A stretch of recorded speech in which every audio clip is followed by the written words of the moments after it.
Okay, Matt, I'm going to try these settings with Pastor Thurston. And Pastor Thurston, if you could please speak. I'm calling it up. Okay, no worries. Yes, testing. Oh, you can just hold on one second. And but look at some of what I sent you in terms of some of the stories. Okay. Yeah, that's right. Because it's there's a whole lot going on.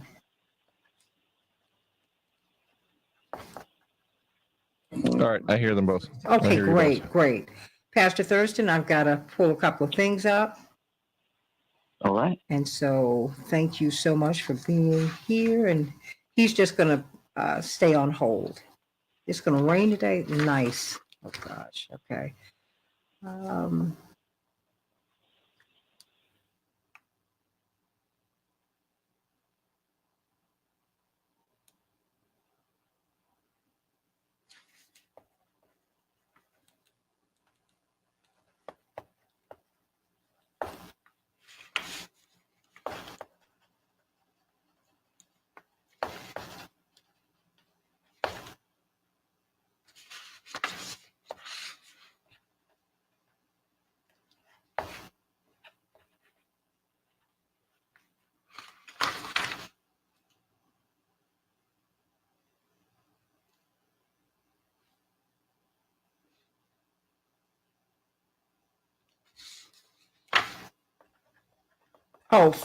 Matt. Yep. Okay. Could I hear Tom Hartman? Yes. Thank you so much. Modern conservative movement. And what he said was, if the middle class gets too big, gets too rich, you're going to see young people revolting. You're going to see women revolting. You're going to see working class people demanding better pay, and you're going to see minorities forgetting their place in society. And it all happened. And it all happened. You're absolutely right. John, thank you for the call. I appreciate it. And thank you for being with us today. We'll be back tomorrow, same time, same place. In the meantime, don't forget, democracy is not a spectator sport. It requires all of us. And that includes you. So get out there, get active, tag, you're it. We'll see you tomorrow. Have a great afternoon. Be good to yourself and the people around you.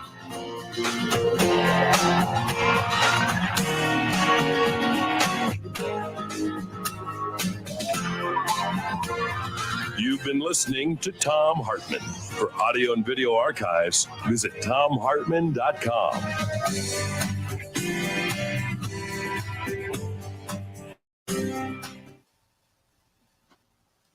Matt, do you have an old car sitting in Yes. the garage? Would you mind adding a minute? Paying insurance on it.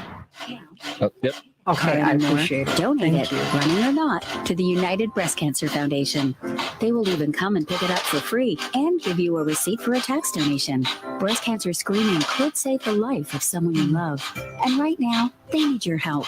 They want to save more lives through early detection by offering women free or low-cost breast screening exams. And that's what your old car helps to pay for. So get your phone out and call right now to donate your car to the United Breast Cancer Foundation. Remember, they will come pick it up for free and give you a tax donation receipt. Call right now at 800-280-9435. 800-280-9435. That's 800-280-9435. 800-280-9435. Hey, this is Reverend. But you know what I was thinking about, Steve? Mm-hmm. You know, when they say that this is not, yes, that's you know, early. So when you get there, and you'll find if Matt's there too, this is not, you know, Georgia politics as usual. Historically, this has been politics. You know, the whole baby mama model was created in slavery, right? Yeah. So, you know, we act as if, oh my gosh, we've been so moral and so correct. I'm like, no, this disorder and chaos was created a long time ago. Smokey Bear, call me Papa. Yes, ma'am. This is not anything new. This is not, I mean, I'm like looking at him. So what should I do with all these polls? And he is the guy that they would want. Because those embers can start a wild. Yeah.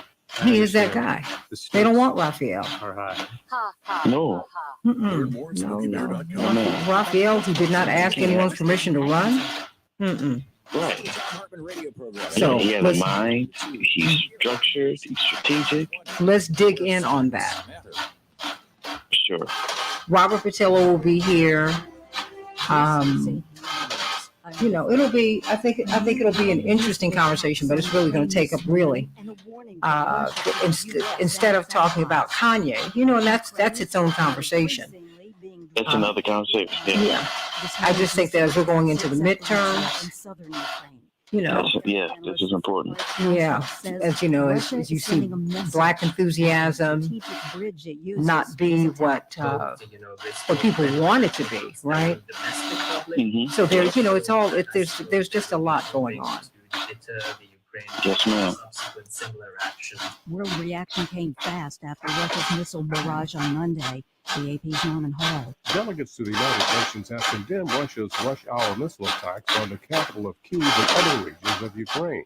Russia has said that it is retaliating for what it called a Ukrainian terrorist. How's the birthday boy doing? Oh, man. Honey, enjoying his birthday. Now, you know this. Oh, my gosh, what's his heart? Targeting civilians. Loving his birthday. Cool. I'm going to be in New York this week, so I won't be able to make it to fellowship. I hate that. My schedule has been gone. Honey, it's all right. I'm Norman Hall. Nuri Martinez, the president of the Los Angeles City Council, has resigned her leadership post. But we are. She was heard making racist comments in a conversation with other Latino leaders. We will, because I didn't even know about fellowship until her statement did not later, Okay. The Uvalde, Texas. Okay, so we got that going on. All right. Talk about that too. Over the that left 21 people dead. That is, it ought to be really nice. For Hal Harris. Yeah. It ought to be nice. This is AP News. So. Accusations at the Ohio Senate candidates debate last night. You know what? And I'd like you to dig in and explain evangelicals and their embrace. Well, I think that you can absolutely do it, and I think it's important for us to talk about it because also this is power politics, and that's what all of these positions are always about. They're about power politics. Always about power. Yep. And people need to people need to understand that. It's like, well, this is abortion. These folks have abortions all day long. Amen. And they have affairs all day long. Yeah. Incest all day long. They're gay all day long. Everything. They're human everything all day long. So it's like, what are you talking about? You all sound crazy. This is 8:20 a.m. So, but helping us to understand. My father has often said, look, and Matt, who runs the station, bless his heart. Chicago traffic update. His wife was one of Reverend's communications directors under Frank Watkins. Okay. And Frank just passed away. Yeah. Just a shock. Yeah. Fire happened yesterday. Looking right now. But Matt. So my thing is Matt understands the culture, of course, because his wife was working there when they first got married. Okay. And it's getting heavy. It's just I think coming out of this, you just know. People do everything. Reverend has often said that we were in slavery longer than we've been free. That's true. Light at the end of this tunnel. Light at the end of the tunnel. And so I just got this last little bit, and so we are good. Another day. I think it's a great show. And I think that Democrats continuing to focus missing the economy, and they should be talking about the economy, and they're not. And that is a huge mistake. They should be talking about corporate price gouging. But you know, that would mess with them and their funders. I'm like, y'all are making a huge mistake, and Bernie Sanders better. Just like meet and greet with Greg Santita and Rick at 5 Films. Political malpractice is what they're calling it. And it is. The most effective healthcare is. It is true. It is. Tomorrow's leading healthcare professionals are doing more than meeting patient expectations. At NRC Health, we help you connect with your patients in a deeper way with important insights into what really matters. It's an approach that's transforming the healthcare experience, creating better outcomes for patients and entire healthcare systems. It's time to access the power of human understanding. Start by going deeper at nrchealth.com. You're listening to WCPT 820 because facts matter. All right, so I got that. Praise the Lord. Refinancing your existing Lord, home, let the securing words a of our mouth and or meditations reverse of our mortgage, hearts be you need to acceptable call in thy Team sight, Hochberg, O your Lord, trusted our local strength and our lender. redeemer. Having Thank enough you for funds being for closing costs is one of the with us biggest today, Pastor, and I'm Buyers glad you're don't going to be know back that with you us can at secure 6:30. closing cost credit from the seller to pay your closing costs. Fannie But Mae you can and take Freddie a Mac look at allow those. buyers What I to sent receive you. up to 9%, and FHA Did I allows send that? I buyers to sent you receive like up five to or 6 6% of the articles, purchase right? price as a closing cost credit. That's why you need to work with the experienced Team Hochberg mortgage professionals who will pre-approve you to purchase a home and explain how to secure a seller's closing cost credit to cover all applicable closing costs and prepaid taxes and insurance. To learn more about the unbelievable benefits of closing cost credits, please give me a call now at 855-56-DAVID or visit 56david.com. That number again is 855-563-2843 or visit our website. Hey, everybody. I hope that you all are having a good morning. I'm a Morning Stars, and I hope to see you all tonight at Rainbow Push. Change the world, change the world, change the world. We can change the world, we can change the world, change the world. This is the Santita Jackson Show. War and hate to a place of love, it's not too late. Gotta save the children, we can't wait. Let's change the world. Hey, everybody. Welcome to the Santita Jackson Show, WCPT 820, the nation's largest progressive talk radio station at AM 950 Radio, the voice of progressive Minnesota. I want you to meet my Morning Stars on the Santita Jackson and Friends Facebook page and on YouTube, the Santita Jackson Show. Everybody, we've got a lot to talk about today. What is happening in Georgia? We're watching power politics play out. Is it principle or is it power politics? You betcha. It's power politics. I mean, Herschel Walker and his personal life matter less than control of the Senate. And you can let that play out all over politics, and this is not new. So we've got to talk about that today at the bottom of the hour. What's most important to you? Do you want to talk about Dobbs and abortion, or do you want to talk about the economy? And what are the Republicans showing us about politics in America today? Call me at 773-763-9278, 773-763-WCPT. I cannot wait to see you tonight at the Rainbow Push Coalition headquarters at 930 50th Street. Get there around 5 o'clock. Just after 6, we're going to put on Greg Palast's new documentary, Vigilante. Vigilante, everybody. We're talking about voter suppression. We are less than 30 days away from the midterms. President Biden's numbers, he's still underwater. And typically the first midterm for a president, of course, hoping that he gets a second term, they generally lose the House. So historically, he would not be out of step if he did that. But we thought we saw some daylight after the Dobbs decision, and we saw the Kansas vote. Don't know what's going to happen now. We really don't know what's going to happen because the Republicans are running on the economy. And now they're running on crime. They're running on things that the issues that we live with every day. Not that you don't live with abortion every day, but when you go to the gas pump, when you get that paycheck and you still have to pay that light and that gas bill and that water bill, and you just don't have enough money. You can't make it from payday to Monday. You can't. So let's talk about that today. I want to know what's on your mind for these midterms. Call me at 773-763-9278. We're going to have a lot of people going to be chiming in with us today to talk about this. So let's get to some of these headlines. It's going to be a beautiful autumnal day, kind of, but it's warm in this part of the country. In Chicago, 71 degrees. It will be rainy. Minneapolis, St. Paul, 81 degrees, mostly sunny. Major League Baseball, well, we're still kind of in this very, very interesting new series that we have, the Wild Card Series. The Phillies will be playing Atlanta today. The Mariners will be facing off against the Astros, but the Guardians will be playing the Yankees. Everybody in the NFL, it seems like they play every day of the week. The Kansas City team bested the Raiders by 1.30-29. Air raid sirens sounded in multiple regions of Ukraine today after Russia launched new missile attacks, according to CNN. This comes after Russia unleashed a wave of attacks across Ukraine on Monday, killing at least 19 people and injuring more than 100 others, according to Ukrainian officials.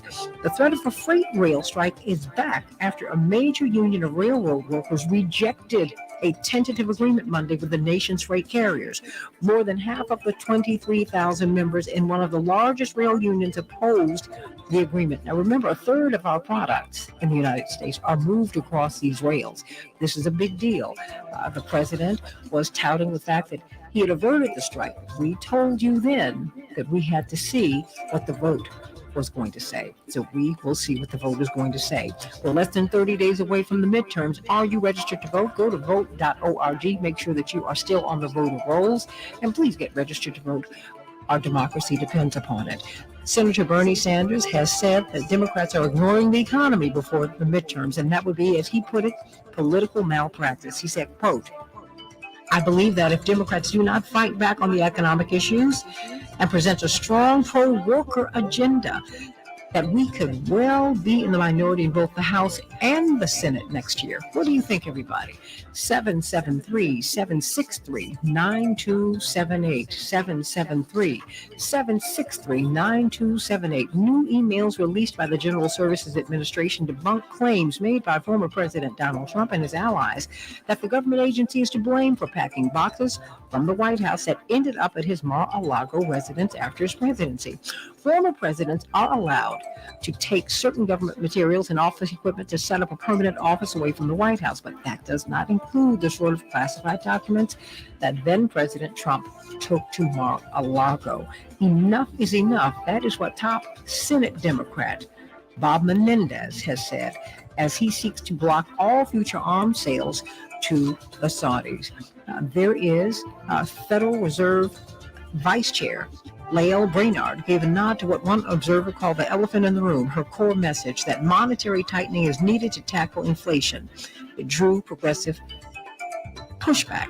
Progressives on Monday ported to remarks by Federal Reserve Vice Chair Lael Brainard acknowledging the role of corporate profiteering in exacerbating inflation to underscore their opposition to interest rate hikes and other monetary tightening that favors big business over workers. Maybe that is the issue. No one wants to look at that elephant in the room, everybody.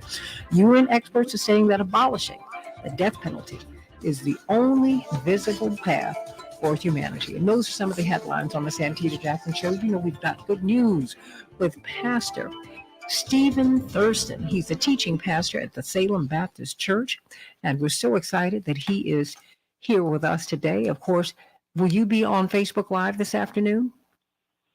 I will, 3 p.m. Central Standard Time. I'll be live on my page, Stephen with the PH, Stephen Thurston. What will you be talking about today? I haven't narrowed it down yet, Santita, but it's going to be something that helps people to change what's within so that they can change what's around. Mirror Moments. You've got to get the book, everybody. Mirror Moments. Oh, I need some good news today. Some good news today. I wish you could be with us tonight, but we're going to have a good time at 930 50th Street starting at 5 o'clock. Greg Palast is flying in as we speak. He gets in, I think, about midday today as we talk about voter suppression, everybody. And then tomorrow, AM 950 Radio, my voice, my home at AM 950 Radio in Minneapolis, St. Paul.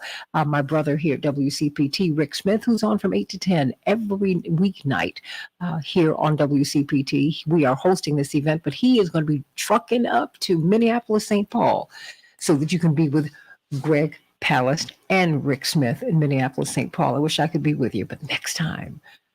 Pastor Thurston, what's the good news? Well, the good news, Santita, is that there is beauty on the other side of pain. I don't want to live anymore.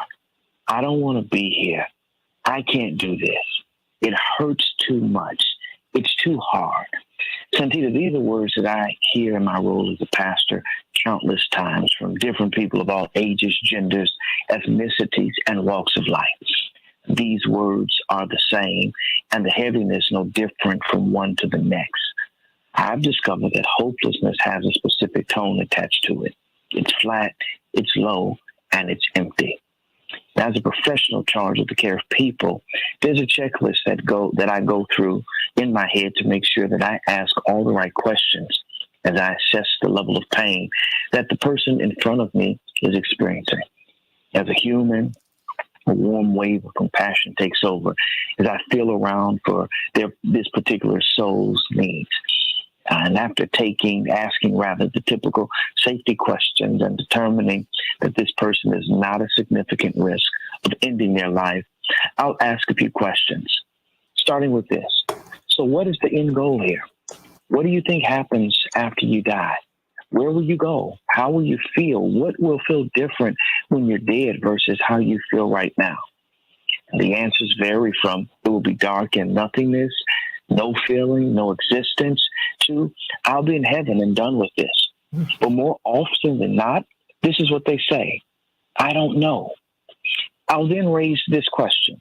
Well, if you don't know, how can you guarantee it will be better than this? What if it's worse? What if you have to relive this all over again? What if you're stuck in a dark abyss and can't get out? More times than not, they haven't thought this through. They aren't thinking about what's next, mostly because what they're really saying is, I don't want to feel like this anymore. And I get it. The reality is that we all have those moments as we navigate life. Then I'll press in a little further. Well, how do you know your miracle isn't around the corner?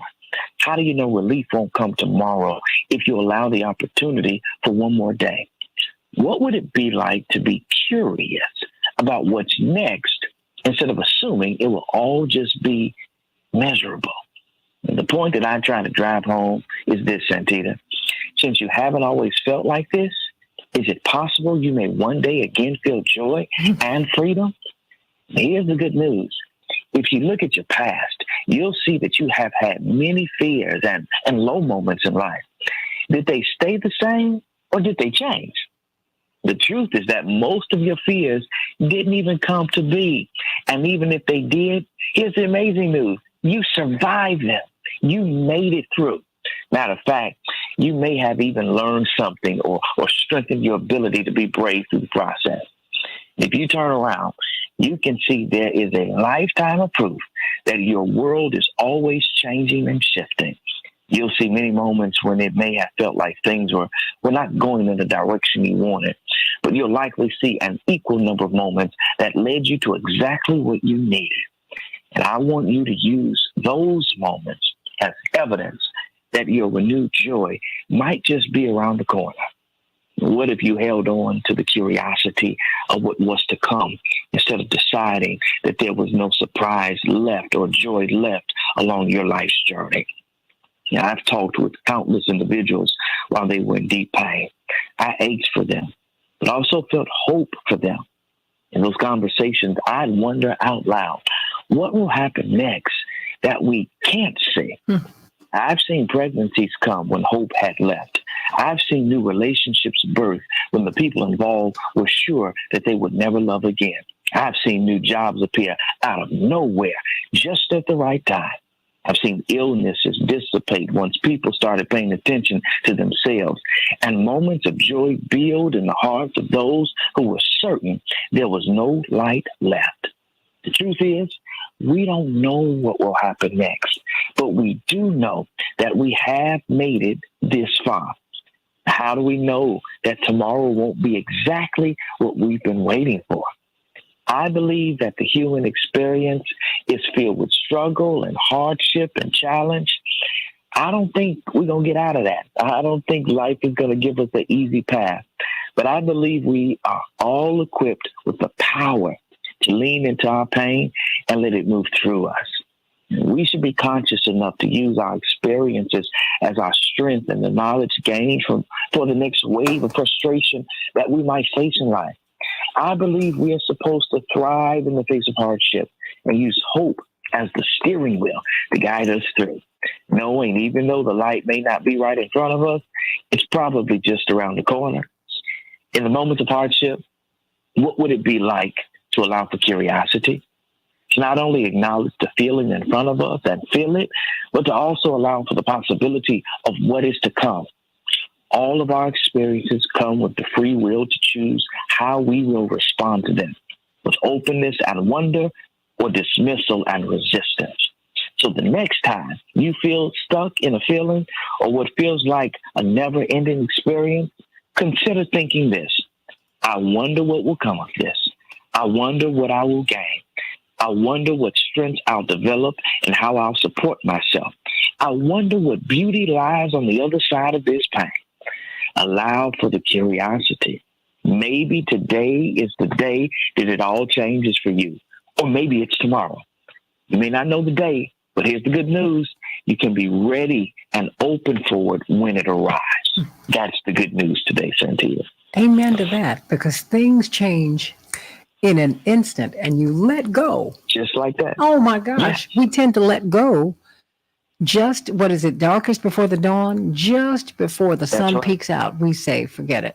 That's it. You know, I mean, oh wow. Oh wow. Oh wow.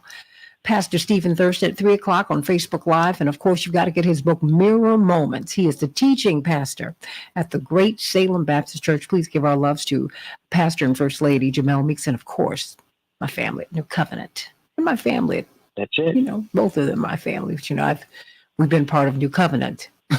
I guess since my father got here in 1964. Oh, man. Absolutely. But Pastor Thurston is going to be joining us once again. He's a Morehouse man, as is Senator Raphael Warnock, Reverend Dr. Senator Raphael Warnock. Remember, ecclesiastical titles eclipse all others. We're going to be talking about this new leadership and what this means. It seems that the more revelations that continue to come out about Herschel Walker, the stronger he gets. And these races have tightened up. These Senate races have tightened up all over the country. We've got to talk about that today. Less than 30 days out from the election. We've got Dr. Shanina Knighton with us today. And of course, Pastor Thurston will be joining us at the bottom of the hour, talking about really these new CDC guidelines about masking. We're about to have a big event tonight, of course, at Rainbow Push at 930 East 50th Street. Can't wait to see you at 5:00. And then we'll do this movie, Vigilante, just after 6. You don't want to miss it. And you'll get a chance to see and talk with Greg Palast. The National Nurses United, which is the largest union of nurses in the country, they're asking the CDC to walk back their latest update on infection control. The CDC no longer recommends universal masking in healthcare settings. What should we do? I'm concerned because we're getting a lot of different signals, instructions, quite frankly, Dr. Knighton. And we need to know what it is that we need to do. Of course, you're one of the world's leading infection preventionists. She is the executive director of the Association for Professionals in Infection Control and Epidemiology, the largest organization of its type, IPC Research Practice and Innovation organization. What do we do now? I mean, because we hear, okay, the president says there's no pandemic, but other healthcare organizations say, oh, no, the pandemic is still here. Masking, not masking. In healthcare settings? Yes, absolutely. So I just want to say that, like the organization that you just mentioned, I will tell you that our organization also made a statement to members that we do still support masking in acute care settings. I think right now, 2 years into the pandemic, it's very clear that masks do work. especially considering in a healthcare setting, which are hospitals, okay, where you are not sure of what individual's illness is. People typically don't come to an acute care hospital because they're well. They may come there because they're sick. If someone goes to a long-term care, they may be very well vulnerable just by the sake of being older or having some sort of disabling condition that may require care. So you say to yourself, if these individuals are at risk, then you would want to make sure that we're doing what we can to protect them, as well as what we can do to protect healthcare workers. So I do find it disturbing that as we are going into the winter months, that the guidance was pushed back, or as optional, if that makes sense. So now what you're finding is where organizations are essentially making their own decisions that are based for them. And so when you say, what should we do? For me, I'm going to a facility that still got masks in place. So if I walk in and they mask optional and they're telling me that they have decided to do away with masks, I'm likely going to walk right back out the door and go find a facility that can, if my health doesn't require me to need immediate care right then and there. And so that to me, when we talk about what are our powers, is we can choose when and where we want to receive care. And so sometimes that may mean the inconvenience because the one that we want to go to may be in closer proximity. So I know that there's a little bit of privilege that comes with that. But I also tell people we also have to think about ways for which we can be safe. If you cannot switch facilities, but you have to go to a particular facility where you may not necessarily agree with their masking policy, you still have the right to wear a mask. It is considered mask optional, meaning that, yes, someone else may say within the organization those are not required here. It is your right to be able to wear one if that's what makes you feel comfortable in any care setting. So I just want to remind people that, yes, there is the recommendation or mask optional, which is being put out there, but it doesn't necessarily mean that that is what you have to abide by. You have a right to choose if you want to wear a mask or not. We are about to have an event this evening, and out of an abundance of caution, I'm going to have some little snicky snacks for people, but they will be pre-packaged. You know, I was talking to some people about food service, and I said, the food would need to be covered. The service would need to be masked. And people looked at me like I was crazy. They were like, oh, okay. But I had not heard that before. I've got 1 minute before we go to break. So I'm just going to say, for me, it's being conscious about what you do with your hands. Mm-hmm. So if you're at a networking event, typically people, unfortunately, haven't learned that hands contain germs. Mm-hmm. I'm still of the opinion that now it's not the time to be shaking hands, or if you are going to shake hands, then make sure you got some hand sanitizer on hand or on standby to be able to clean your hands. So that's one thing. So for me, if I'm sitting up here and I'm eating shrimp cocktail or I'm eating a finger food off of the tray, but I'm still shaking everyone's hands, essentially I'm already taking their germs that they have on their hands and I'm transferring it right directly into my mouth just because I'm at a networking event. So I always tell individuals in this particular season, now is just the time to consciously think about your activities. Think about, what am I doing with my hands? What am I doing that could potentially put me at risk? And unfortunately, I just don't think that people are thinking about that aspect of things enough. They're not. I mean, but these are things that we've not been told. I mean, I don't want to beat people up at all. But the fact is, there's so much that we have not been trained to do. 30 seconds. I got you, but at this point, we're 2 years in, and we have to rely on those tools that have kept us safe. And so I will tell you that I personally believe that the information now is out there enough. It's that people are choosing whether or not when it to be applicable. And that's the issue. Meaning you cannot play with your health today because you want to be a little bit friendly today. Like every person you have to consider as being a potential risk for germs. And so, but if you decide at this particular event, oh, these people look nice, oh, this looks like it's going to be a great time because you don't think it's true, you're likely going to get caught up and get sick. And that's what's happened to a lot of people. They've gone places and they've got really, really comfortable and realized that those were the places that put them off that risk. Absolutely. People take a snapshot and they think something looks clean. Let's talk about the midterms. What's happening in Georgia? Are Republicans playing power politics? Is it principles, no abortion, or is it just about capturing the Senate? Call me at 773-763-9278. Take the time to say a prayer for the human family. All humanity. This is WCPT 820. Dr. Knight, I'm going to have to let you go because we need that line. But thank you so much, sweetie. I saw that. I'm sorry I didn't send it to you last night. And I was like, what? You know, it's just, I can't get a grip on what's going on. I got you. It actually, our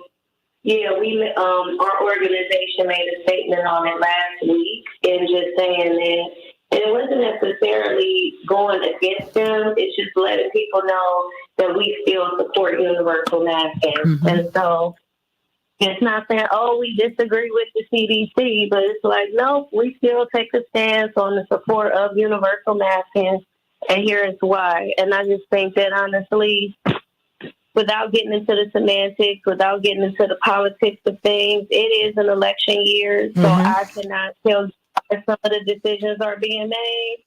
However, that's not my job. You know, my job is making sure I keep people safe. And so it's like just that awareness of that, and talking to people, how does that look? And that clear looks like sometimes not necessarily going with the norm or going with what people want us to get over. And I just want to tell people there will be a point in time for which we will not have to wear masks anymore. However, right now, at this very second, as we're going into the fall and winter months, it's just not the time. It's not the time for you to let up on your practices when we're among the seasons where RSV, flu, COVID are going to have the highest numbers. There's still like other things, norovirus. I can think about so many other illnesses that exist that just us just being in this season is going to put us at higher risk as people go more indoors and the weather changes and allergies and other things start to pick up. And so we're thinking through that. It's wanting people to be conscious about, hey, maybe now is not the time where I start letting go of my infection prevention and control practices. Let's see how things go, and let's see how well I do, but I would not rely on it because the numbers are going to go down or they're going to improve. And we have to remember, we stopped a lot of active dashboards for a lot of illnesses. So 9 times out of 10 with some of this stuff, we're not going to find out how bad it is until after the fact. Or it's going to be a whole situation where people want to show up and it becomes relevant again. Absolutely. We'll see. We'll see. As my mother says, we'll see if it works. But I'm going to let you go. We're going to talk with you. And my mother's like, the old people, because my parents are now elders, they step back and they let you do what you're going to do. They say, okay. They don't even shout at you anymore. They go, all right, well, we'll see. And that's what she said. My mother still shouts. But she also says, we'll see. We'll see how that works out for you. Sending you much love. How's your great nephew? Just very quickly. Same, but we grateful he's here. So thank you so much for asking. Everybody wants to know. Sending you much love. Thank you. Thank you, sweetie. Love you much. I'll reach out to you a little bit later in between all this other stuff I got going on today. Woo! Okay. Everybody, wash your hands. Please stay safe. This has been part of the problem. We keep getting all of these mixed messages. Matt, do we have Chaparral on? I do not have Chaparral. Oh, okay. All right. Do we have Attorney Patillo or anyone? Yeah. Attorney Patillo, Fancher, and Reverend Thurston are all back ready. Okay, fantastic.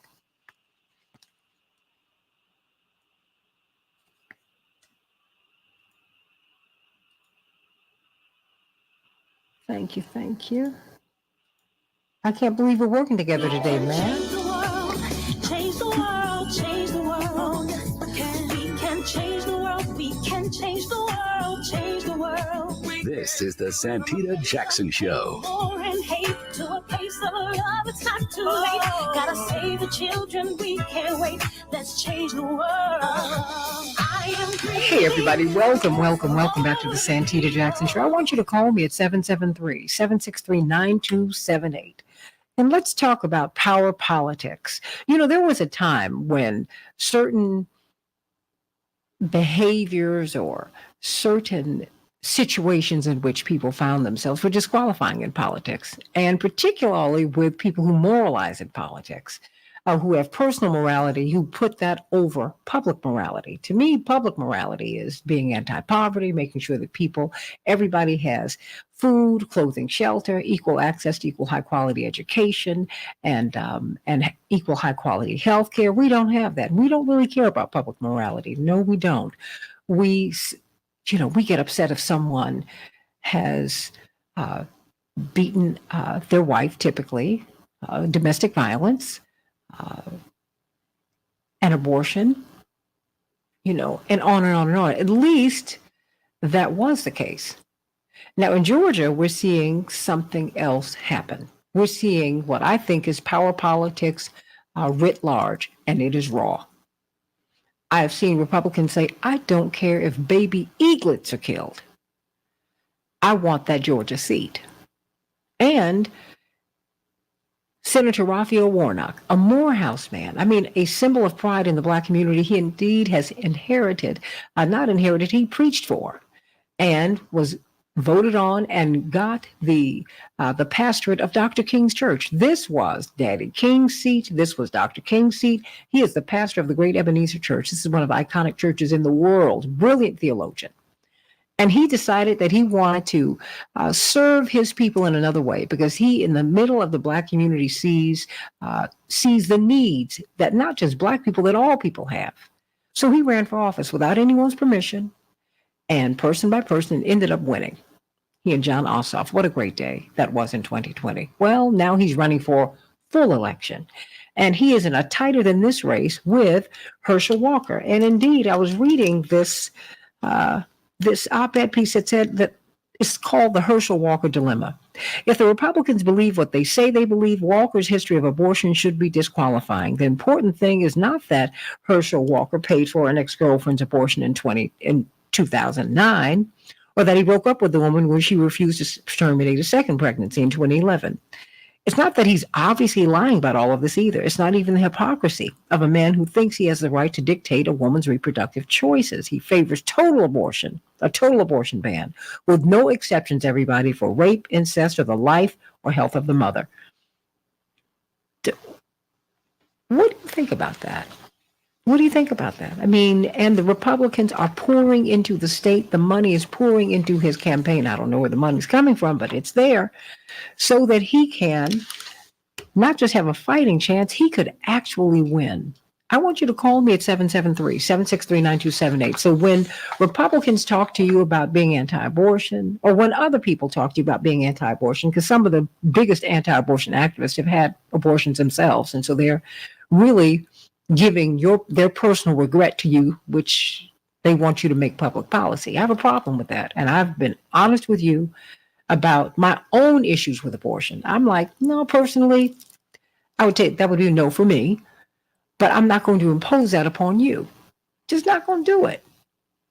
My personal druthers, I will not make public policy, not with respect to that. So let's talk with Pastor Stephen Thurston, Morehouse man, Salem Baptist Church teaching pastor, author of Mirror Moments. Of course, he'll be on Facebook Live this afternoon at 3:00. And we've got attorney Mark Fancher, brilliant attorney, who's an author, going to talk to us about his views about this. And then, of course, Robert Petillo, I'm going to start with you. You're down there in Atlanta, Southeastern Regional Director for Rainbow Push, host of your own show on WAOK, the iconic talk radio station. You've been beating this drum for quite some time. What is going on? What about this Herschel Walker dilemma, Robert Petillo? Well, it's interesting because it's not a dilemma that Republicans are. This is just the lights being turned on from what we've seen for years. If you remember back in the 90s, remember Newt Gingrich and the moral majority movement, and then also one by one, each of them got outed for having affairs on their wives and children out of wedlock and so on and so forth. Wait a minute, he asked his wife for a divorce the day after she had cancer surgery. Oh, yeah, that's what those good family values Christian conservatives do. I remember it was Gary Hart back in the 80s. None of this is new. It's just we have more media now, so it just kind of gets blown up bigger. If you think Herschel Walker is the first Republican to pay for an abortion or to have an abortion, that's fairy tale land. The difference now, however, is that now we're seeing how politics actually work. Now we're in the kitchen, we're in the butcher shop, we're watching not just the sausage being made, we're seeing the souse meat all the way down to the dog food of it being made. And at the end of the day, Republicans have never cared about all this stuff they preach. It's always about control of the population, control of poor people, control of religious people, making them believe that somehow there's a difference in public policy, because at the end of the day, they know whether abortion is legal or illegal, rich people will still have it, so it does not affect them in any way, shape, or form. They know good and well many of these policies that they advocate for have nothing to do with them. How many of them talk about these strong family values, standing there with their second, third, or fourth wife next to them? So I think what the public needs to understand is to get out of this rhetoric, go back to what the Constitution says. What are we electing people to do? Are we electing a religious leader? No. It says to provide for the public good, create a more perfect union.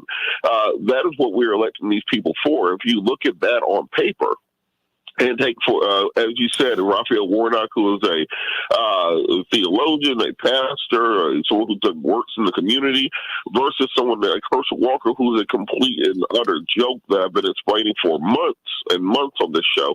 It should not be a competition, but in reality it is, because Republicans understand that because of the party system right now, it doesn't matter whether it's Herschel Walker or any other Republican. They just need a warm body in that seat that's able to push the button.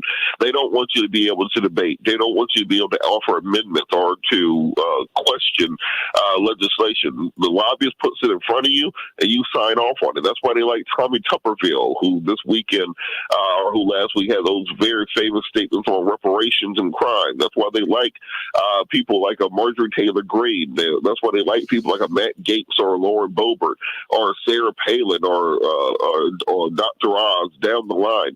They like people who don't think too much, because just as Donald Trump said, we like the poorly educated, because that makes them far easier to control. So we have, now that we understand what game they are playing and what their ultimate goal is, that means that it's even more important now to make sure that we are doing everything necessary to get out the vote, to get everyone registered.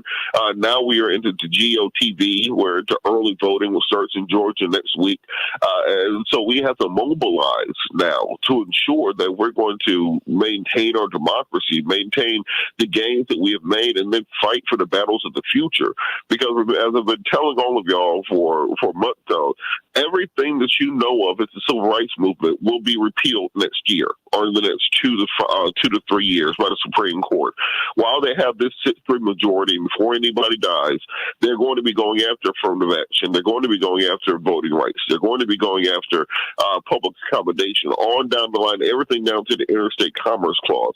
Much of the 20th century advances, from the New Deal to Social Security and Medicare, are all going to be before the Supreme Court, and they plan on governing from there. fair.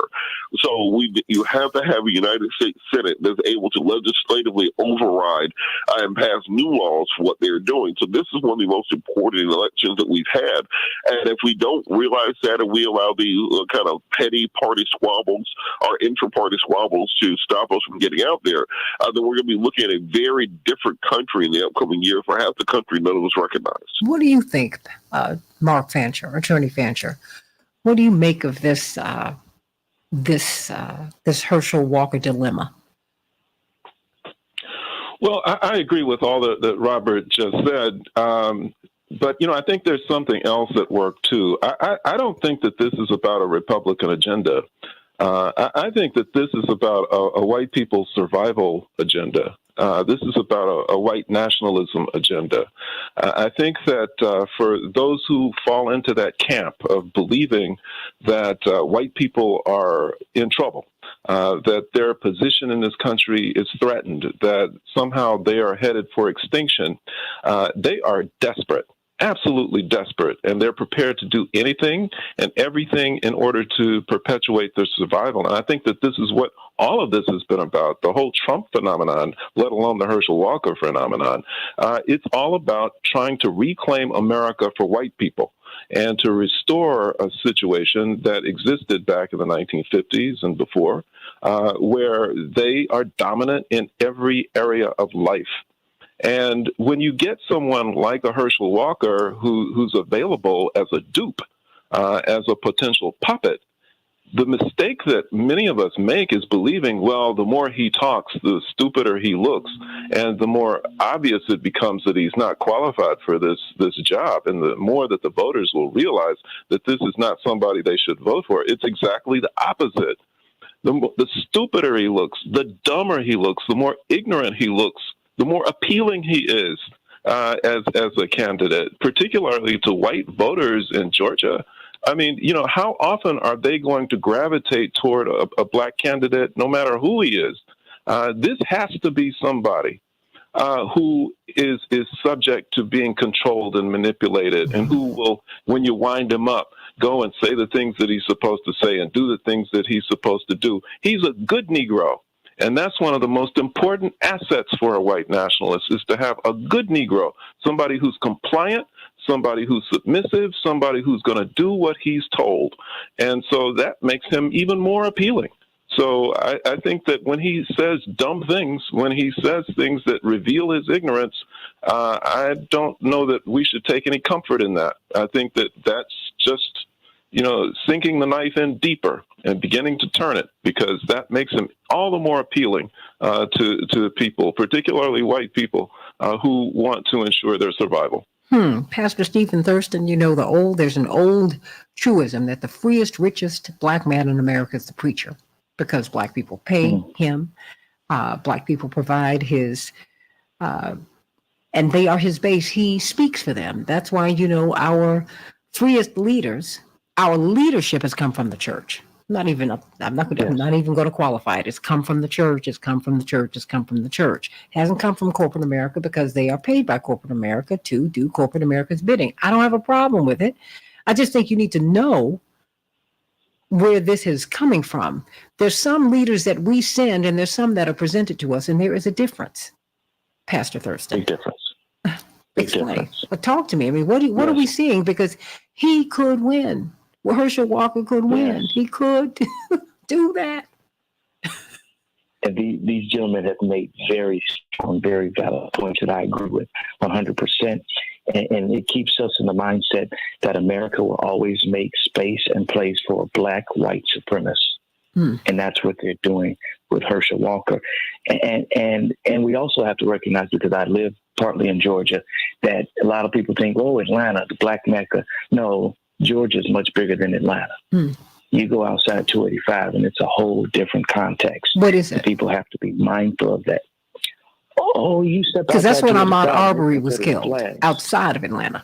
Yeah, outside of Atlanta. Georgia's way bigger than Atlanta. And the voice of those people outside of the city bounds is pushing, as the gentleman just said, for the 50s and for the 40s and for the 60s, and for those things to be put back in place.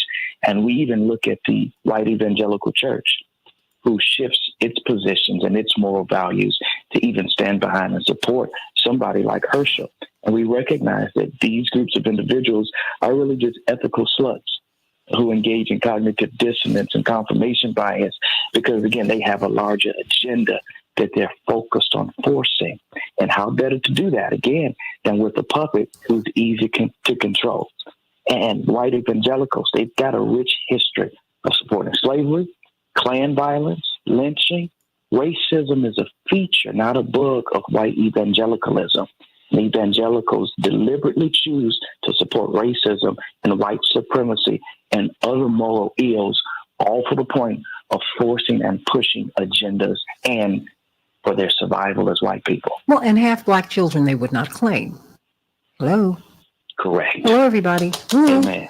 Patillo, Fancher. I mean, when they talk about it, that's why it broke my heart to see this gentleman's Herschel Walker's son, who's been quite vocal on social media, and it's very clear that there's a lot of pain in their family, and I pray for them because I hate to see that played out. I just do. I don't have to like his politics, but I certainly do not. I do not feel. I can't even imagine not wanting to go home. I can't. But the man he's mentally ill. He has dissociative disorder. He doesn't know where he is some of the time. He doesn't know who he is some of the time. He separates. I mean, he is not well, Robert. He's not. And yet he is the choice. And I think all of you here are making a great, because I can't help. I have to say it. I can't help but think of Kanye at this moment. I can't help but think of that. I mean, these are the people who are lifted up, and with all of his genius, Kanye, that is, they're lifted up, and then they are knocked all the way down. Because I haven't quite figured out what's going on with that, but I see he's part of this, the black men now who step away from, I guess, black consensus in terms of the thought. And I'm not saying that he should, he should be allowed to believe what he believes. You have to be very careful when you have that mic and you have this platform. But I mean, there's something going on here, and I can't quite wrap my mind around it. I mean, it's just when I think of Robert, this man who could beat Raphael Warnock, I'm not shocked because he can be manipulated, Robert. Well, look, you've now given me 4 to 5 things that I want to say in very successive order. One, when you look at the Christian conservatives and their opposition to gay marriage, for example, you had Marjorie Taylor Greene and Ron Johnson both this weekend saying that they were going to outlaw gay marriage if Republicans got the majority. They want to stop LGBT people from being able to openly express themselves, say everything they want. They just want to push people back into the closet. So you have to pretend to be straight in order to operate in a normal society. They want to marry you off to some woman that you won't be married to, marry off to some man that you won't be married to, make you dress like you don't want to dress. And that seems terrible. If you want to see a perfect example of why that is bad for people, look at Herschel Walker's son. Herschel Walker's son is a very, very clearly gay man. He likes to, he does everything you would expect a gay man to do. And they will not just let that boy be gay. And then because of that, you've driven him to a point of near insanity. You can see the pain in his eyes and his heart when he is on camera telling people that he is not gay when we all can see you. And this idea of pushing people back into that lifestyle as if somehow that is better or more honorable, is truthfully a crime against humanity. And if you want to see what yelling and screaming and treating someone horribly because of their sexual orientation turns into and metastasizes into, just look at Christian Walker. That boy needs both love, support, and therapy out the wazoo for what his father has done to him, trying to live up to these Christian conservative standards against who you are as an individual. Secondly, Republicans have always done this, particularly for powerful black candidates. If you remember when Obama was running in Illinois for Senate, they just shipped in Alan Keyes. out of nowhere because they said, well, we need a black person. So, Alan, you're around, aren't you? Go run for Senate. And then when Barack became the president, they pulled Michael Steele out of Maryland, who just lost that race, and said, hey, Alan, or say, hey, Mike, you're black, get out there. Well, now Michael, I must say, Michael Steele is someone I know. He's very different. Michael is very different, but the point is that he did not just suddenly become the RNC chairman after we had a black president because, out of nowhere. And they do this historically that when they think that black is trending or they think that woman is trending or some minority group is, they'll find anybody regardless of qualification. And that's the most racially condescending part of the entire conversation. That they're not trying to find someone equally yoked. They're not going out to find a Condoleezza Rice, Colin Powell to run against you. They're finding a Herschel Walker to run against you, an Alan Keyes to run against you. Quadratically, I think it's important for us to understand with the Kanye situation, with the Herschel situation, it is no mistake or no ink or fly in the ointment that they always find mentally ill black men when they want someone to speak on their side, because they need a black face and they need someone who's easily manipulable.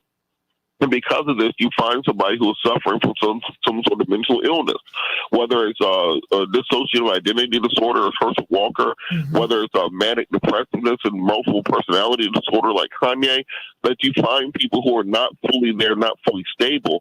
And because of that, you're kind of outside of the box thinking seems to make sense to them because they think they're outthinking everybody when really they're being manipulated by them. And then finally, so to give you 4 to 5 things. Finally, I think that it is crucial, very crucial for us to understand that what they are attempting to do by pushing this division between black men and black women when it comes to politics is highlighting many of the issues without offering any of the solutions. They'll say, well, the Democratic Party won't listen to you, while also not listening to you as the Republican Party. They'll say, well, they're not doing anything on reparations, they're not doing anything on jobs, they're not doing anything on economic development, which may be true, but they're also not offering to do it from their side. So when it comes to talking about all the stuff the Democratic Party isn't doing, we also have to look at the fact that the other side isn't offering to do it. They're just simply highlighting what you're missing, and that's not a way to build a political movement. You have to do like the Tea Party did. You have to do like the MAGA Party did, which is you go inside of that party, you entrench yourself into the middle of it, and then you change it from the inside out as opposed to leaving it, weakening it, and watching it disappear. Because that's what they want to do. They want to sow division, not to fix the issues in the black community. Call me, 773-763-9278. I know you've got to leave us, Attorney Fancher. 1 minute belongs to you. You can't make this stuff up. Yeah, well, I think that, sometimes stupid white people say and do things that are so stupid that intelligent people have a hard time appreciating the level of its stupidity. Because I think what Robert said is correct, in terms of who they choose, but their analysis is so superficial, so shallow. Black people are appealing for whatever reason, so let's go get us a black person. And then even the basic, most fundamental question, the fundamental agenda item for them, which is white survival, they analyze in a superficial and wrong-headed and ignorant sort of a way. Well, there are too few white people, so we need more of them.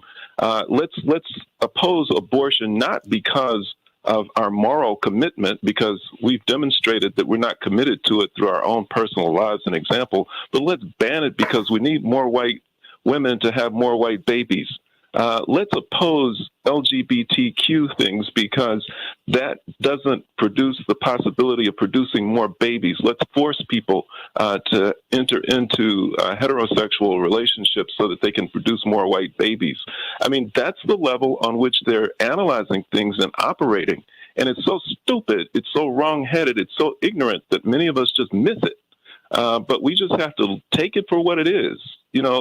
Stupidity run amok. And white survival being at the base of it and being the driving force of it.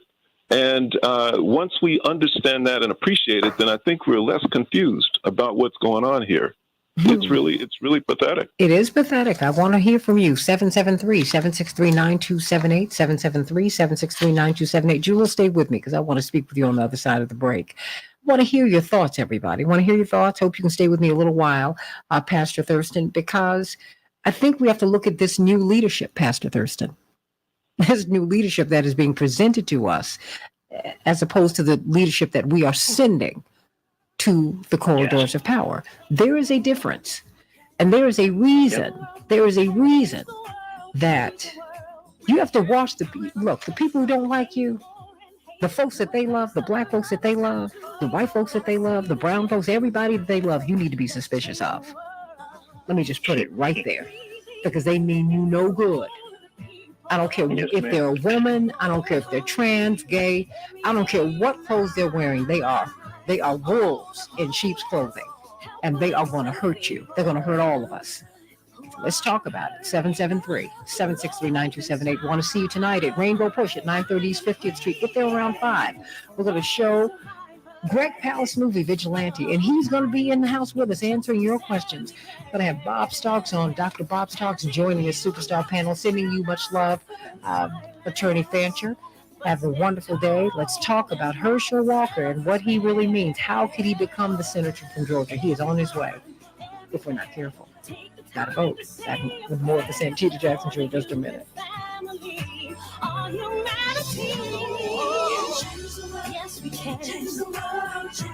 This is a WCPT. I mean, Women in Labor. In Reverend 2009, Thurston, General he could Motors win is this facing thing. bankruptcy as a result of the Great Patillo, Recession. he could win this thing. He really could, you guys. Whoo! Pastor Thurston? Robert? You all still there? Woo!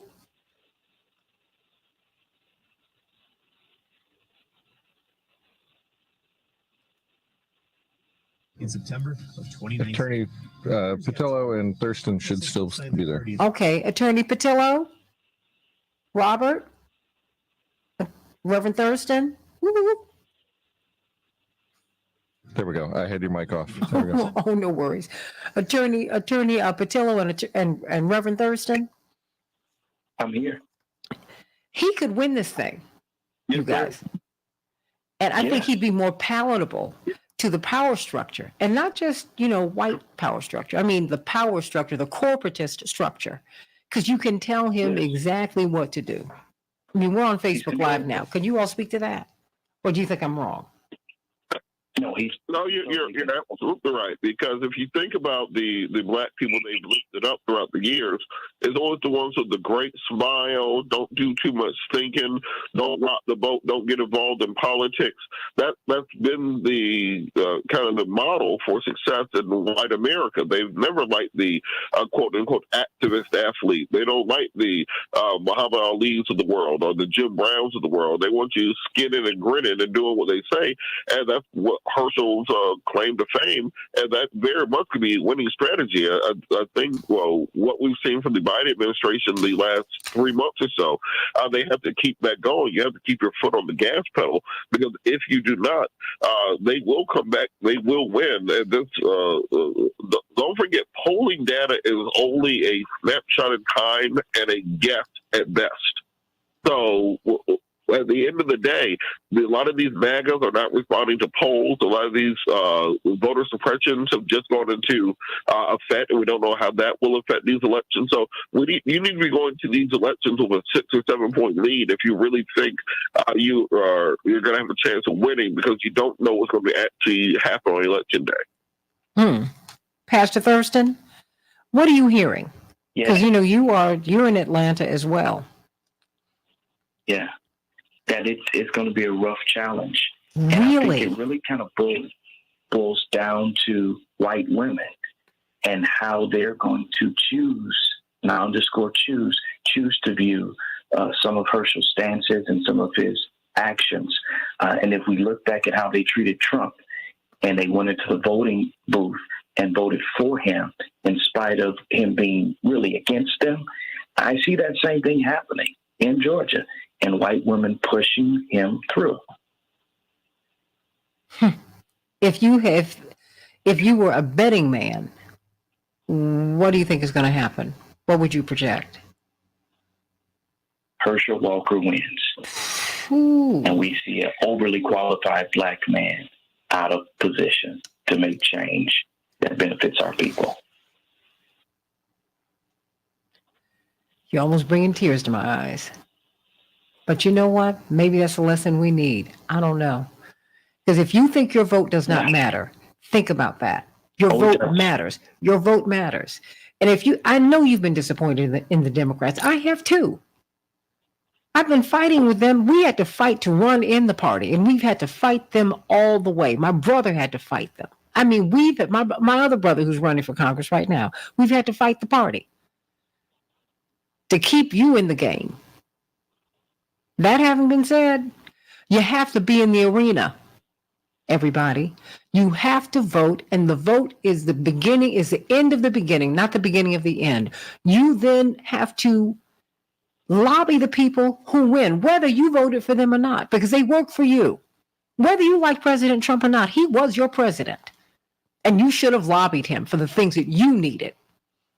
And if the people who could get to him, you need to talk to them and say, hey, I need HBCUs funded. Hey, I need you not to turn off ACA. Juice it up. I mean, Pastor Thurston, Robert Patillo, talk to me. Is Dr. Starks there?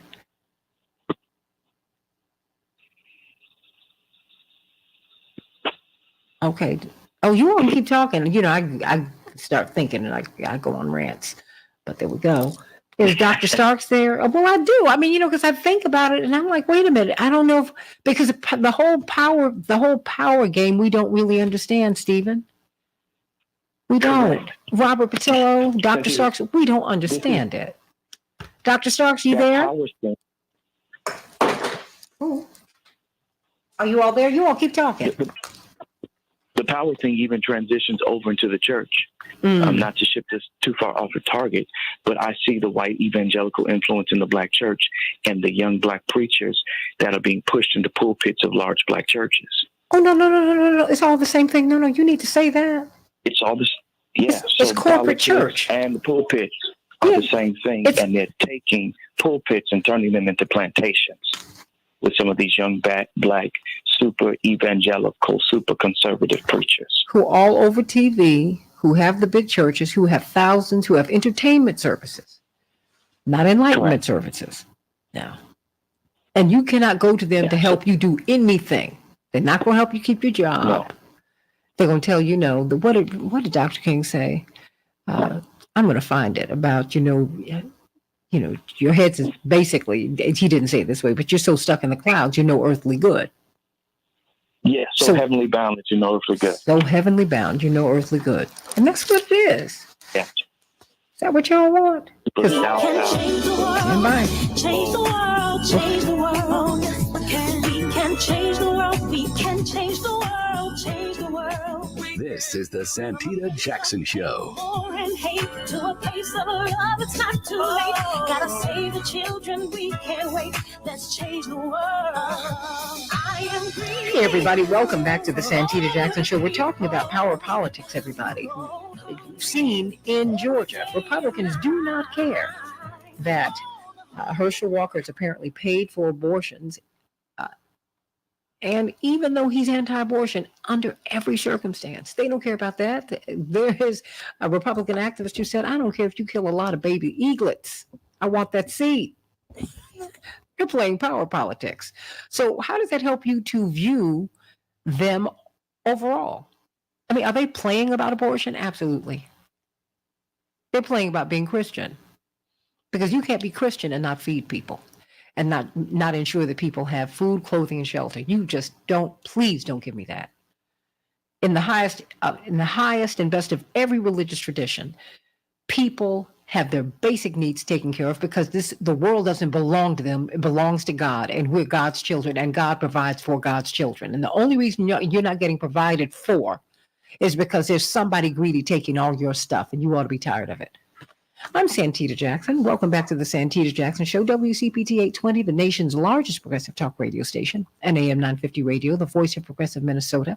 I want you to call me like Jewel, who's been holding on, 773-763-9278, 773-763-9278. You just heard Pastor Stephen Thurston said, my money's on Herschel. It's not that he wants it to be, but you got a lot of people who, like they lied about supporting Trump. Most of President Trump's voters were white and they made $50,000 a year or more, 2/3 of them. So a lot of your white friends are walking around saying Trump is so awful. No, honey, they did and they do support him. And 20% of black men supported him too. So, and more Latinos are supporting him. So let's just keep this thing moving. Let's be honest. So I want you to call me at 773-763-9278. What is at stake in this election? What's at stake? What's at stake? And where do you see it going? Because the more the truth comes out about Herschel Walker, he's claiming that he's being attacked, and Republicans are pouring their resources into this race. Call me at 773-763-9278. In Chicago, we'll have a high of 71 degrees, but it will be rainy. Minneapolis, St. Paul, 81 degrees, mostly sunny. In Major League Baseball, we are in the playoff season. That's right. The Mariners will be playing tonight, and cannot wait to see that. They'll be playing the Astros, and the Phillies will be playing Atlanta, and the Guardians will be playing the Yankees in the NFL. It seems like they play every day of the week. Well, there was a squeaker. Kansas City 30, the Raiders 29. In Ukraine, everybody. The war that's costing you $200, everybody. Air raid sirens sounded in multiple regions of Ukraine after Russia launched new missile attacks. This comes after Russia unleashed a wave of attacks across Ukraine on Monday, killing at least 19 people and injuring more than 100 others, according to Ukrainian officials. The threat of a freight rail strike in the United States is back on after a major union of railroad workers rejected a tentative agreement negotiated in part by the Biden administration, yesterday with the nation's freight carriers. More than half of the 23,000 members in one of the largest rail unions oppose the agreement, meaning the two parties will now enter negotiations in hopes of reaching a deal. Indeed, remember, 1/3 of our products in the United States are moved across those rails, and they don't even have sick leave.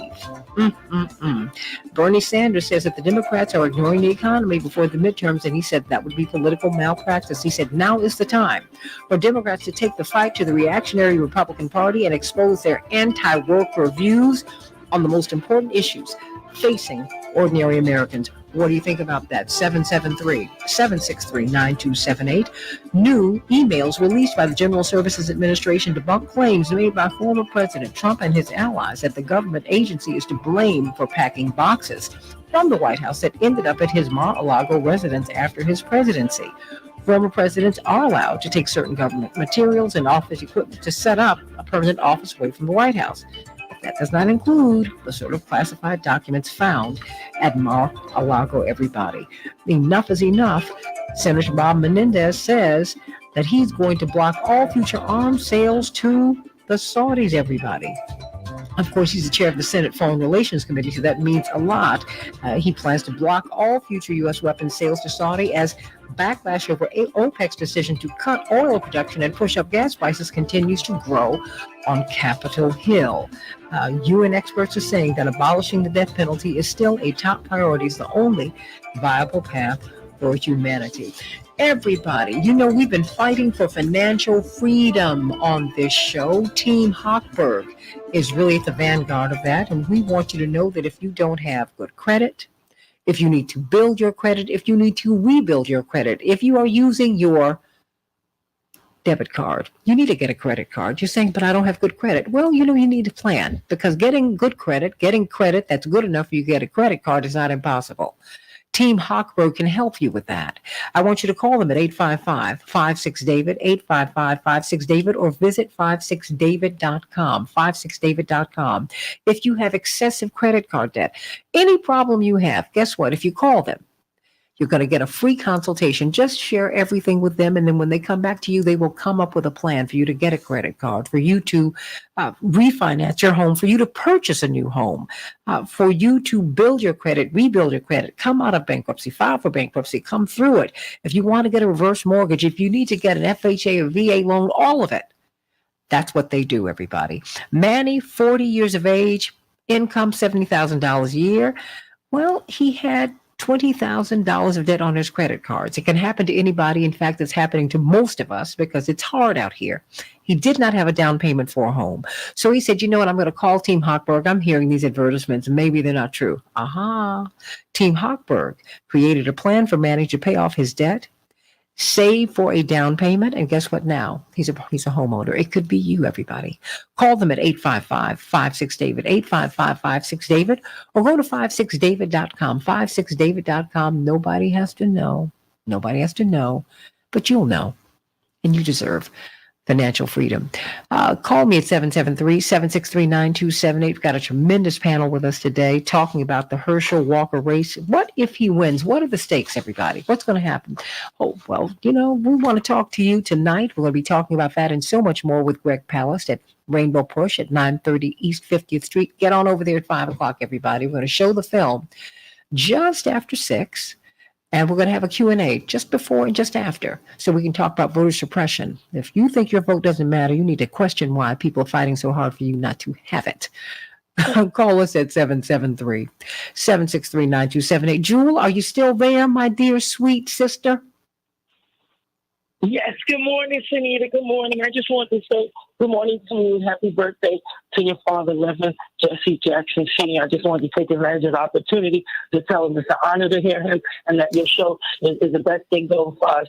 And it's important that we wake up early and like and share because we need to know the information because it's going to affect our lives going forward. We love you, Jewel. My girl, Jewel, up there in New York. I'll be there soon. I have to let you know before I come up there. How about that? Thank you. I appreciate that. I'm looking forward to it. Oh, I love you, Jewel. Thank you so much. And I received that. My father turned 81 on Saturday. What? And it was great. And so many of you are responding to the photo that I posted of us from Saturday evening on my Facebook page. And so sending you all much love today. Everybody, let's talk about Herschel Walker. They say that he presents a dilemma for the Republican Party. I don't necessarily believe that. I think he just presents the truth of power politics. I mean, the fact is, he would be their choice. They would not want a Raphael Warnock. He's too free.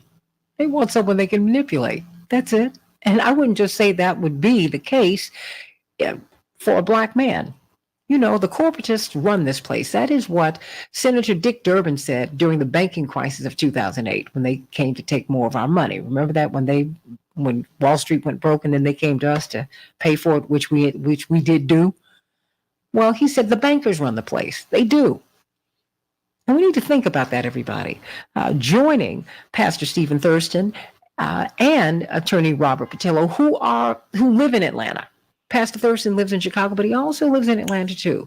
We've got Dr. Robert Starks, one of the world's leading political scientists, someone who, those of us who grew up in Rainbow Push, we absolutely know and love him. Educator, political consultant, of course, always was on staff at Push, and you never leave Push. Professor at Northeastern Illinois University Center for Inner City Studies. Before I come to you, Dr. Starks, Pastor Thurston, you and I were talking during the break, and I asked you, just given the fact that you're in and out of Atlanta, and I'm going to ask Attorney Patillo as well, if you were a betting man, what would you say about the race today? And you said, who do you think would win, and why? Unfortunately, Herschel Walker. He is the picture perfect presentation of what they need to push their agenda. And I suggest that white women will take the lead in determining who wins. And I think that they'll do what they did with Trump. Ignore all that he did and stood for that stands in opposition to the furtherance of women. And go with a man who cares nothing about women and push him through for the purpose of the Republican Party being able to fight back against the Democrats. Robert Patillo, your thoughts. You're down there and you are on WAOK from 1 to 4 every Sunday, talking to people. You're the Southeastern Regional Director for Rainbow Push. You're out there campaigning. You know, as Pastor Thurston said, Georgia is bigger than Atlanta. What are you seeing? What are you feeling? Because those of us outside of Georgia, or those of us outside of Atlanta, are saying, and outside of Georgia, are saying, "Oh, I can't believe you wouldn't elect Herschel Walker." What say you? Well, remember, Georgia is the state of Marjorie Taylor Greene. We're the state of former Congressman Paul Brown, who actually is far crazier than Marjorie Taylor Greene. We're the state of Doug Collins. If you remember during the impeachment hearings, he's the one who sounded like a Southern auctioneer running off conspiracy theories. So never underestimate the ability of Georgia to do something crazy. And it is absolutely correct that once you get outside of Metro Atlanta, you are in Mississippi 1958. That is the remainder of portions of the state when you're outside the major metropolitan areas. So if you're not in the Metro Atlanta area, Columbus, Macon, Augusta, Savannah, Albany, the rest of the state very much has not changed since the 1950s and the 1960s. So I would say that Herschel Walker probably still is at the advantage because if you follow all the polling and the methodology, very little of that polling is done in rural Georgia for a representative sample. Very little of it is done in poor communities as a representative sample. And those poor rural white people in Georgia will carry Herschel Walker across the finish line, particularly with the continued support of President Trump. So the Warnock campaign is going to have to use that massive war chest to make sure that you are turning out those major metropolitan areas, not just highlighting the things that Walker is doing wrong, but the positives that Warnock has done, and his plan, particularly for African Americans and African American men to prosper, because you're going to have to not just push down his Walker's numbers, you have to lift up the turnout numbers for Warnock. Georgia's actually, I think, number 3 in the nation for the most inelastic electorate, as in we do not have many swing voters in the state. People don't go back and forth between parties. It's only a question of turnout, and that's going to be the real determining factor. You know what? I've got some people who want to weigh in who are on the phone, but very quickly, Attorney C.K. Hoffler, I know you're running today. You're in between flights. Before I bring on Dr. Starks. Good morning, Santita. Well, like Lurch, again, I'm saying because it's amazing to me that we are even at this point. I slightly disagree. I think that Senator Raphael Warnock can win. It's not going to be a huge decisive victory, but I think he can win. I think he's positioned to win. I think both sides are going to have to turn out the vote.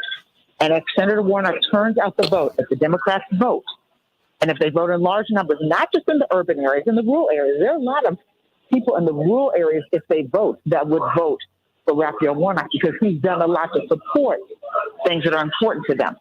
So I do think that he has a shot. I'm not a betting woman, but I would bet if I were, I would put my money on him because I do think he has a better shot at winning than Herschel Walker. But it's going to be very, very close, very, very tight. And that's why I sound like Roach. That's the travesty, is that it's going to be a tight race and it really shouldn't be. Okay, Dr. Bob Starks, step back. Give us the 30,000-foot view. Well, first of all, let me say happy birthday to my good friend, my mentor, Reverend Jesse Jackson, 81 years old. He's been a fighter for voter rights all of his life, and I really appreciate having been working for him and having known him for all these years. But let me piggyback on what your last guest said. I do believe that Warnock will win. I really do, because I think the African-American community and those progressive white people, even though there are few of them, will come out and vote for Warnock. I do believe he will win. I don't think that Herschel Walker will win because he is too far to the right. He is a pawn, And I think particularly African American voters see him as a pawn, a man that can be manipulated by the Republican Party and by Mr. Trump to do anything they want him to do. So I really think that people see this as a fight between those who support democracy and those who want to turn this country into a dictatorship. Rick from Phoenix, what's on your mind? Rick, are you there? Yes, can you hear me? Yes, now I can. Hello? How are you? Hi, good morning. I definitely think the Georgia Senate race is critically important, but it's almost yesterday's news when you compare what happened just yesterday, and people need to be aware. And I think progressive people have done more to shoot themselves in the foot during the last 2 years than I've ever seen. In Los Angeles yesterday, the Los Angeles City Council president resigned after a phone call recording of her on a horrifically racially tainted tirade was released to the media. And she compared the son of her colleagues to a monkey? Mm-hmm. Oh, that was not just it. She attacked dark-skinned Latinos. She attacked white people. And there were 3 other leaders, 2 other members of the council and a labor leader on that call. Now, what this is going to do is it's going to drive a further wedge between the black and brown communities, not just in Los Angeles. And Karen Bass is by far the most qualified candidate to become next mayor of Los Angeles, but also in the Latino community and African American community in Florida, where Val Demings has an excellent shot at unseating Marco Rubio. And these are the kinds of things, hopefully, we can walk and chew them at the same time. Hopefully, you'll be able to spend some time on these other issues as well. Well, I want to talk about all of them. And, I accept full responsibility for what we're talking about today, because we are looking at the U.S. Senate. That having been said, what happened with Ms. Martinez, I think, was absolutely horrific. I happen to know Gil Cedillo, people who were one of the persons who was on the call. And then you've got Kanye. I mean, you got a lot of people who are saying a lot of things. I keep looking at Georgia and Pennsylvania and the Senate races because, as was stated earlier in this conversation, you have a right-wing Supreme Court that is primed to undercut all of our civil rights gains, our laws. We need the Senate so that we can recapture those laws. I think that people who would speak into a black-brown divide, which should not exist, but it does, I think it's a horrific thing, and we will look at that. That having been said, coalition politics is what's going to have to work. Yes, please. Yes, why is it that the Democratic Party is not giving more money and support to those African Americans running for the Senate in the Democratic Party? You mean like Sherry Beasley and Mandela Barnes and Charles Booker and even Val Demings? Val Demings down in Florida. Why is it they have not really targeted? The president himself has not campaigned with them. Look what's happening in Wisconsin. Mandela has an excellent chance of winning, but the Democratic Party refuses to give him the kind of money he needs. But they're not doing it in Ohio either with the white candidate. Exactly. The populist. So I mean, I think it's race, but I think it's racism is a form of classism. I think we've got to look at the fact that both of our parties, both of the major parties, favor corporatism. And that is okay. It's important, Santita, yes, Rick? To think about the fact that Mandela Barnes refused to appear with Joe Biden. And, people in the progressive movement have to be responsible for the consequences of their actions. Okay. Okay, and so your point is what, Rick? Well, your guest was referring to the fact that the Democratic Party is not supporting African-American candidates. And in many ways, I agree, but many African-American candidates have found Joe Biden to be a pariah. Yes, because he has not supported the voting rights bill, which should be number one on the agenda for this president. But he has not supported it in the way in which he should. You know, Santita, you know that. Oh no, I know. I think he should have had an executive order all along. That hasn't been. But Rick, you know, in fact, I hope you will be just stay with us. But Dr. Starks is going to be with us tonight, as he's going to be part of the panel the Q&A, just after we look at the movie Vigilante, because he's a brilliant political scientist, and he can help us to really tease this out. Rick, why do you think that? Well, I mean, it's not just African American candidates. I've got about 30 seconds for you. I mean, some people, because the president is underwater, are like, I don't want exposure. I don't want him to campaign with me. What are your thoughts about that? That's the reality. That's the reality, and the goal of all candidates for office is to win. Let's face it. In Ohio, my home state, I think Tim Ryan has an absolutely excellent chance of winning. But the Democrats aren't supporting him either. He was just on Morning Joe talking about that. Right. Well, just this past weekend, Congressman Clyburn and Congressman Benny Thompson were in Ohio campaigning. Yeah. So that's not true. No, he was. I'm telling you, he was on television. He's not getting the money from the party. And look, we run for president twice. I know that. I know the feeling. He's not getting the money from the party. Sherry Beasley's not getting the money from the party that she wants and the attention. She just said it last week. It was reported last week, a little more than a week ago. These people who have a real shot, mostly black, but white too. And guess what? Senator Sanders said, look, you all need to start talking about economic issues.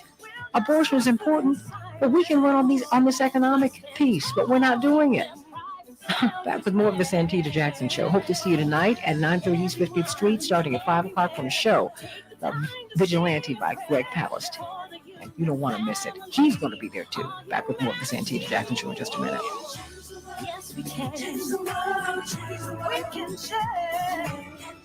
Rick?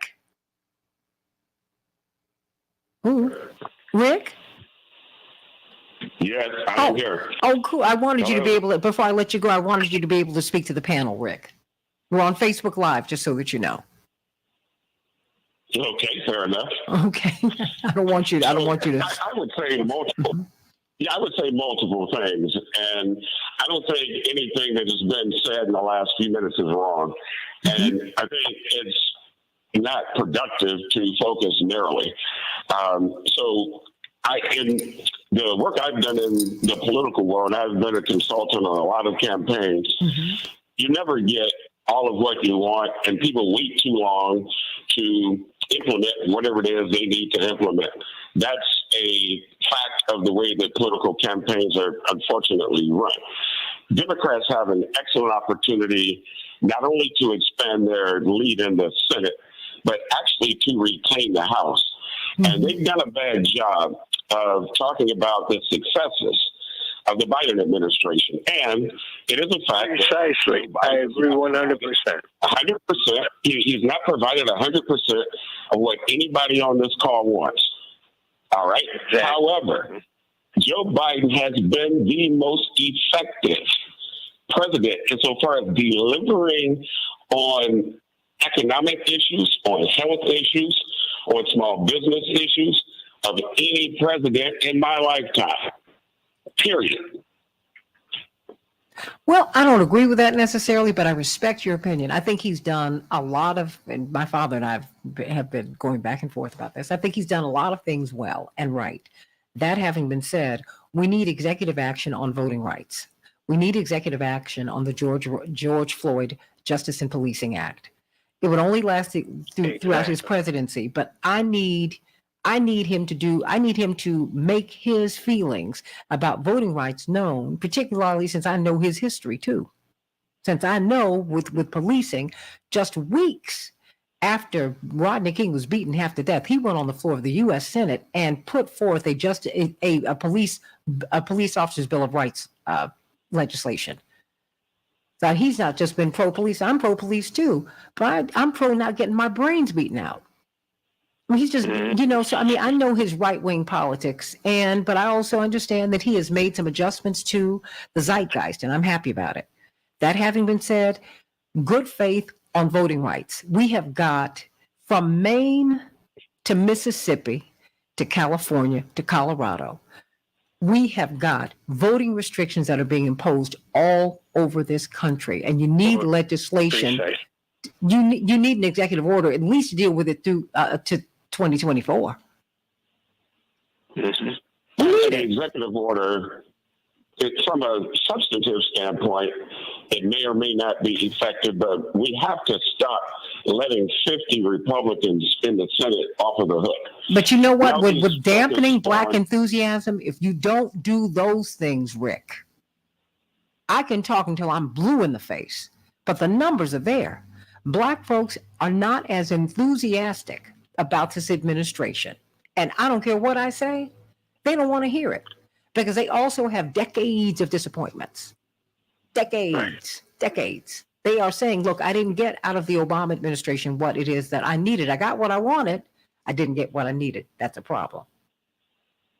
The student loan relief is going to make a major impact in the African American community. Most African Americans will have $20,000 forgiven because most African Americans receive Pell Grants. Hold on, but Rick, you're right. But We can change the world, change the world, change the world. Yes, we can. We can change the world. We can change the world, change the world. This is the Santita Jackson Show. War and hate to a place of love. It's not too late.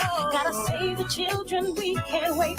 Let's change the world. I agree. Hey, everybody. Welcome back to the Santita Jackson Show. WCPT 820, the nation's largest progressive talk radio station, and AM 950 Radio, the voice of progressive Minnesota.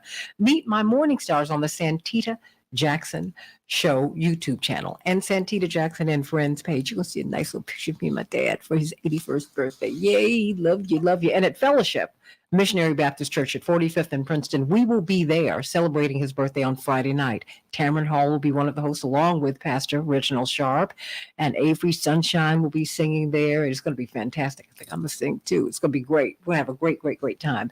We're talking about this Georgia race. And let me say this, Dr. Bob Starks, Pastor Stephen Thurston, Attorney C.K. Hoffler, if you're still there, and Attorney Robert Patillo. No one is saying that we don't want Warnock to win. No one is saying that he can't win. But the trends are this, Dr. Starks, and I want the rest of the panel to jump in here. Black voter enthusiasm has been dampened. Absolutely. And you need an excited black. You need an excited black vote for Democrats to win. Period. Democrats cannot win without the black vote. And since that is true, you need to deliver to black people like you deliver to everybody else. And you need to stop telling black folks to wait. Dr. King wrote a book, Why We Can't Wait. We cannot wait for voting rights. We can't.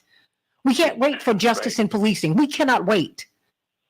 Enough of that. I am tired, Dr. Starks, of being told that I need to wait and what I need to do. And these people, not in the suites, but the people in the streets, don't want to hear it. Absolutely. I mean, if you take the city of Chicago, for example, in the primary, the voting turnout was, 20% in the 20s? I mean, it's ridiculous. You're right. Across the country, voting, black voters, except women. Now, women are pretty strong in voting, but for some reason, African-American men are not voting at the level that they should. Well, and young people I are want not y'all to voting explain either. yourselves. Please explain to me, and I've looked at this, I've looked at statistics, I've done research. I cannot understand why black men and especially young people are not voting at the level that they want, that they should be voting at. Let's ask Pastor Thurston. He's part of the, Faith Under 40, the young millennials. Okay. It's true. Thurston, explain this to me. Well, first of all, let me just say, as a teacher of political science, I am disturbed that we do not teach civics in the public schools. That's number one. Number two, our school system is so screwed up until young people are are coming out of schools without any real education. And of course, they don't teach Black history. So young people do not understand that Warnock is Dr. King. In one of my classes, unfortunately, I would start talking about Stokely Carmichael and the members of the freedom fights in Mississippi and throughout the South in the 60s. And the only name that people understood in my class was Dr. King. Do you understand, Dr. Thurston? Yes, sir. Yes, sir. We come into this situation. What is going on? There's that lack of education, so we're at that deficit. There's general apathy in place because we don't see movement being made that directly impacts us, and we don't understand the microaggressions, if I can use that term, that are happening in the political space that trickle down, that ultimately impact us in a negative way. And so because we lack that foundational understanding, we're not engaged in the process, and people end up having their way with us. And we take the position, I don't do politics, yet politics are doing us daily. Every day. And as Santita said, it's all about power.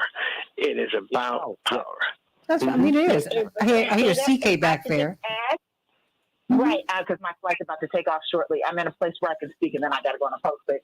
I just wanted to add, all that is true. The apathy is the typical apathy, and then some.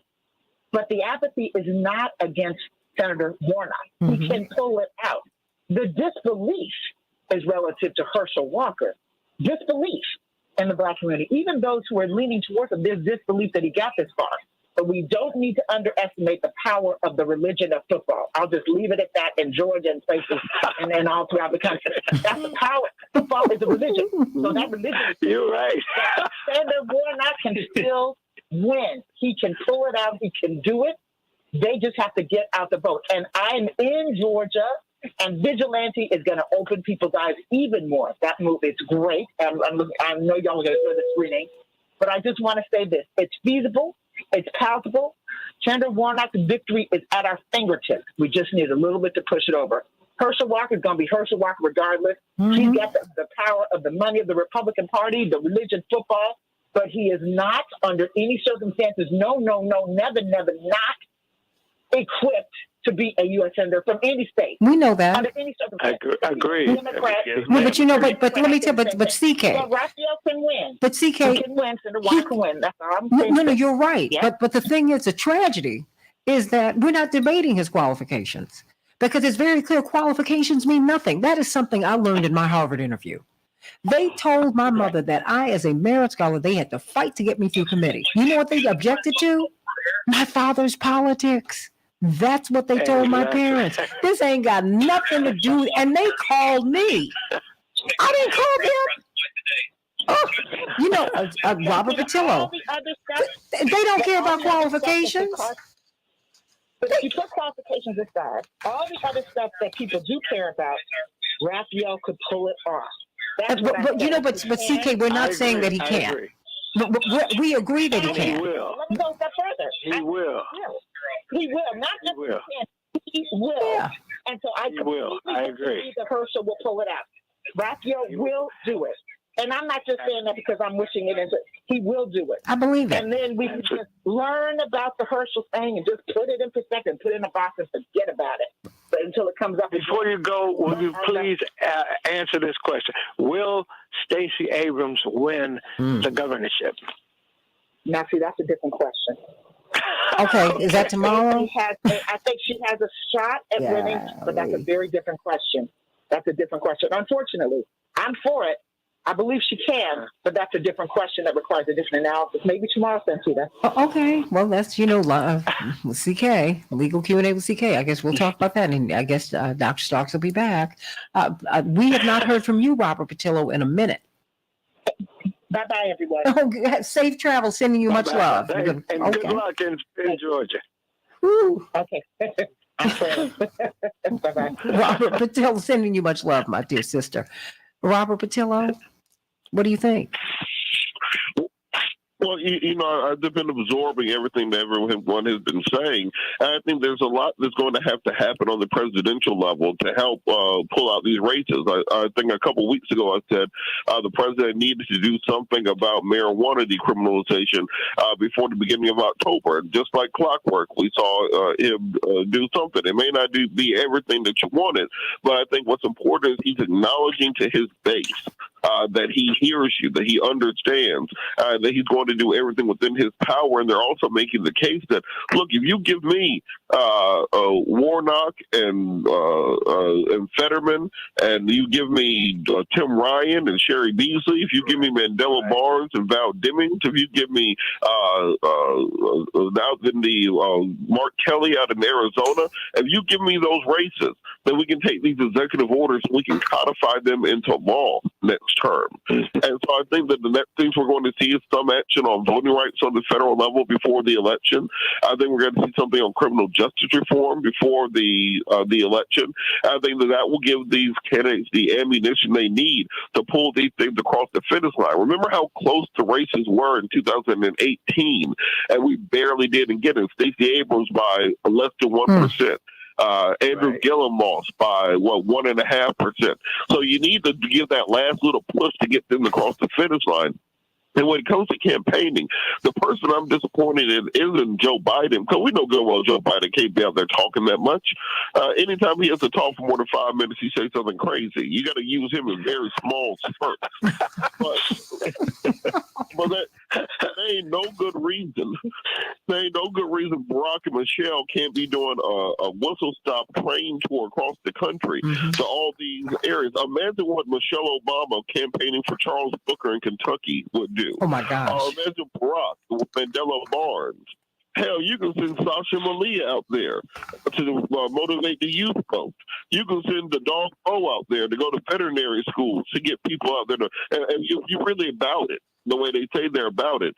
But it seems that the Obamas very much have, they're enjoying their documentaries, they're enjoying the Hollywood lifestyle. I would like to see them have the same dog in them that Trump has. Well, Trump is in Arizona campaigning at his monster truck rallies. He's in Nevada in the next state. He's in South Carolina.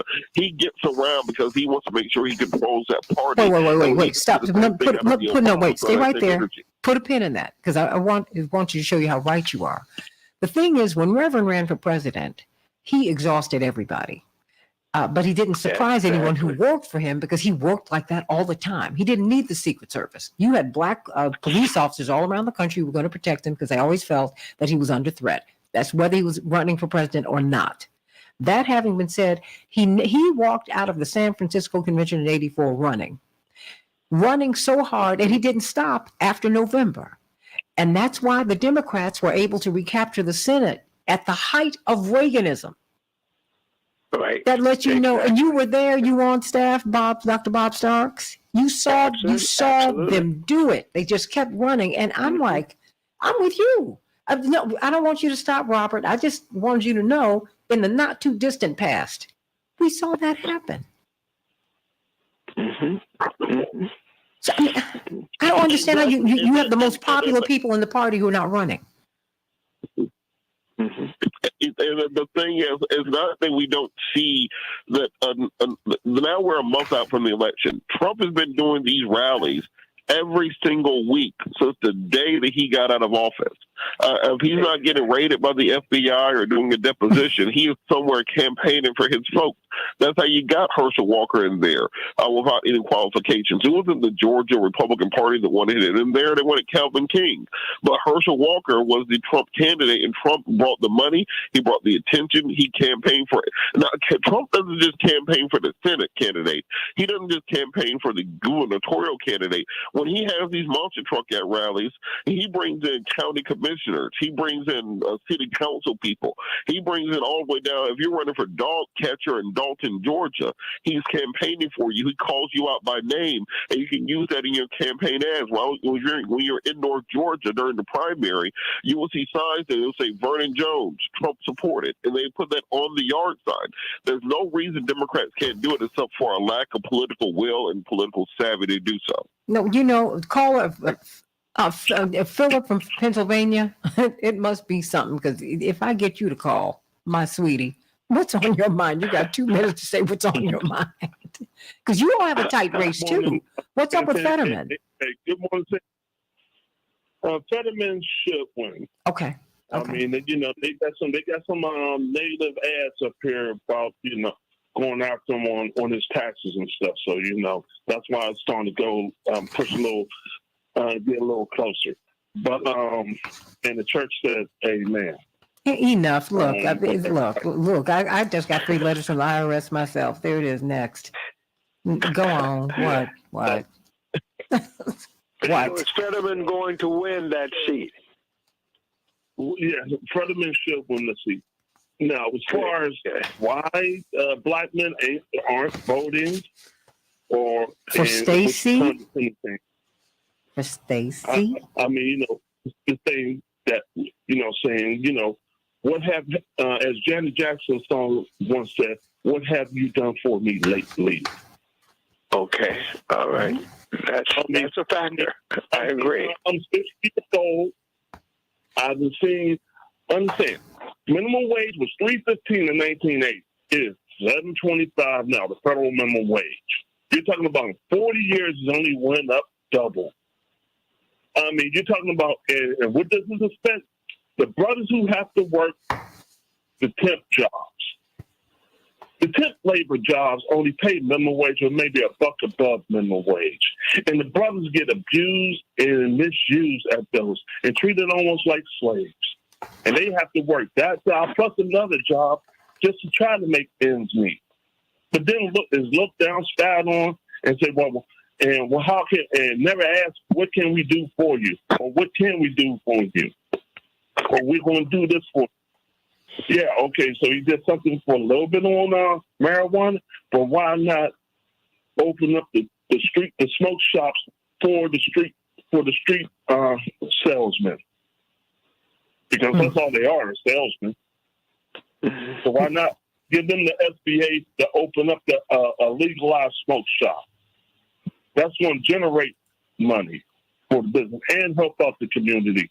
Because now you don't have to worry about people gang banging because now it's legalized. So you're saying black men feel that the party has left them behind. Is that what you're saying, Philip?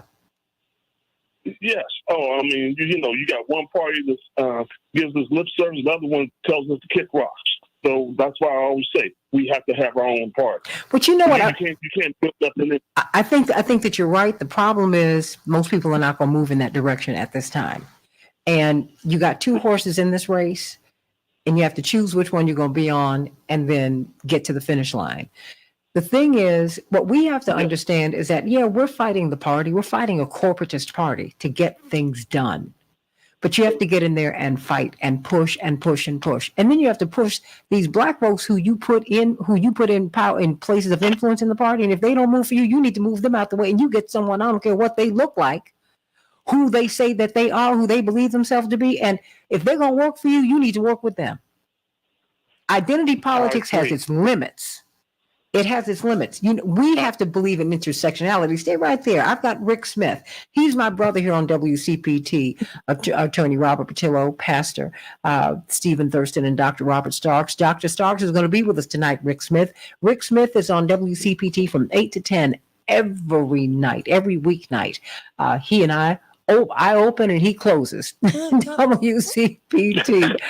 And tonight we're going to be at Rainbow Push. Rick, it's a joy to be with you again today. I appreciate you taking time for us, Santita. This is going to be an exciting day. Wonderful, wonderful. We are going to meet at 5 o'clock at Rainbow Push. What are we going to see tonight, Rick? Well, we're going to see Greg Palast's movie Vigilante, and this is one of those moments I look forward to because Greg is a wonderful investigative journalist, but also a good storyteller. So this is going to be an event that's going to highlight an extremely important issue, but also going to do it in a way that's going to move us along the range of emotions from anger to laughter to back to anger and hopefully to action. We've been talking about Georgia today. And but we're also looking at Mandela Barnes in Wisconsin. He's this close to winning. He needs more support. Sherry Beasley in North Carolina. surprisingly strong candidate. She and the Trump-backed candidate are within a point of each other. She needs more support. She said that about the Democratic Party. You've got Charles Booker. People have almost forgotten about him. This is a guy who in 2018 had 5% name recognition across the state. He came within 2 or 3 points of becoming the nominee, but Chuck Schumer intervened and got Amy McGrath, nice person, but not a strong candidate, and went past the guy who was like a supernova. I just don't get it. Val Demings, what are we hearing about? I mean, you've got Fetterman, who's now closer than this with Dr. Oz. What would be our takeaway from this movie tonight as we look at these consequential races, Rick, and as we're trying to get people I think the takeaway out is here to vote?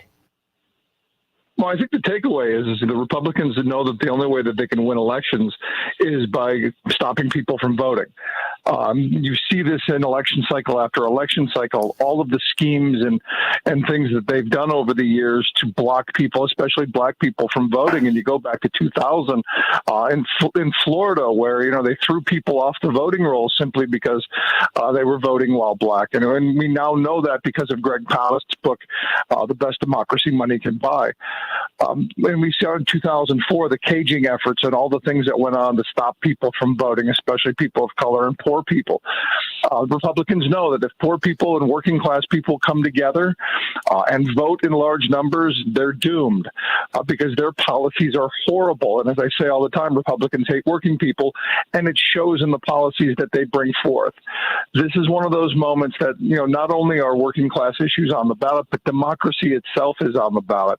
So for me, in this moment, the anger should be that there's one party in this country that's attempting to destroy democracy and take my ability to have any say at the ballot box away and destroy this experiment of self-governance, and replace it with, some kind of fascistic government. Like in my state of Pennsylvania, we've literally got a Nazi running for governor.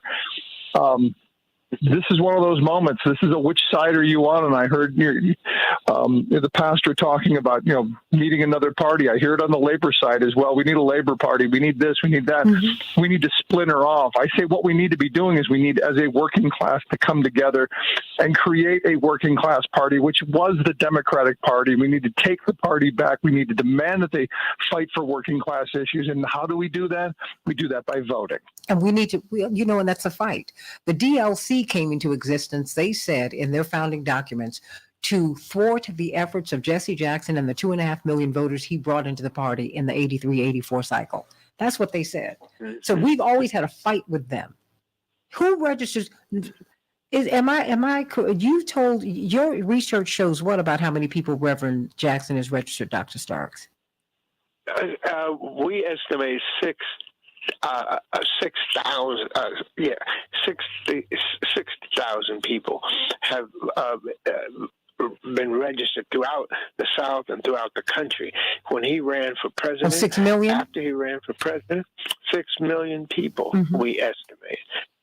That's a lot of people. And why is it the Democratic Party hasn't adopted the Jackson method of registering people to vote year-round instead of waiting to the last minute? They did it with Obama. They took the Jackson playbook, and that's how they ran him, which is fine. But I need something. I need a populist agenda, not a corporatist one. Chappelle, you gonna be there tonight serving some of your food? Yes, Santita, I will be. And I wanted to comment quickly. Very quickly. You're getting ready to get off the air. I just think that the Democrats know what they need to do, but they're refusing to do it. So they are complicit in what's going on. And so I think that Americans are aware that things can change, and everything that we're asking for, which is the vote of rights, as well as also the George Floyd Justice and Policing Act, these are things that will help the Democratic Party. So for them not to be in line with that agenda tells me that they're just playing games just like the Republicans. Well, you know what? It would gin up enthusiasm. I mean, because, Rick, that's what the Democrats need. Democrats cannot win without black people, but they've got to excite black people. Absolutely. And No, that's absolutely true. But the reality is that right now there are two choices. We can have all of the theoretical conversations about what should be. There are two choices. One of them is listening and can listen, and the other one hates working people. The reality is, I keep coming back to it time and time again. Republicans hate working people, and until their voters, until people on that side of the aisle take their party back to somewhere near sanity, to somewhere near a working class value, they are going to be the enemy in this. And Democrats, we need to get them moving in the right direction, and we do that by voting. And we do it by voting, but they also have to show that they're listening to us. See, Black people are accustomed to being ignored because it's not just for us. Racism is a form of classism, but when you are a Black person and you walk out these doors and you deal with the police and everybody else, you are killable. So for Black people, it's a different layer on this thing. And I'm all with the working class struggle because I'm a working person. I'm from working people. I'm from people who worked and who were not paid for the work that they did. I'm with it. That having been said, unless we deal with this, the nastiness, the evil of racism, this cancer that casts a shadow over everything, no pun intended, we are not going to get anywhere. Black people have to be heard, and Black people cannot constantly be told that you just must vote here. Ain't nobody going to do that anymore. The enthusiasm ain't here. But we got to do something to gin it up. Give me the Justice and Policing Act as an executive order. Give me the voting rights as an executive order. Show me something. We're going to talk about this tonight, Rick. The other thing. Rick, you got about 20 seconds. I got to give Rick 20 seconds before we get out of here. But stay right here because we're going to be on Facebook Live, everybody.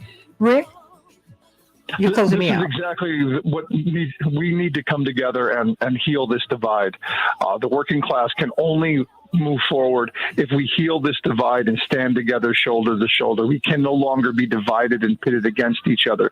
This is that important moment. That's why you need to be at Rainbow Push tonight, everybody. Come on, 930 50th Street. It begins at 5 o'clock. 6 o'clock is when we're going to show the movie with Rick Smith and I are going to be hosting Greg Palast, everybody. 930 50th Street. Get on there. We're going to have a great time tonight. Stay right here on the Santita Jackson Show YouTube channel so we can get some closing thoughts from this wonderful panel. It's been a joy being with you today. Can't wait to be with you tonight. Love you, everybody. The Santita Jackson Show. All humanity. Yes, we can. Change the world. We can change. Change the world. We can change the world. Change the world. We can do it. From a place of pain, war, and hate, to a place of love. It's not too late. Gotta save the children. We can make. And you can change the world. Okay, does anyone else have anything else they want to say? Sorry. Bye. Thank you for inviting me. Oh, now who was that? Was that Dr. Starks? We're going to see him tonight.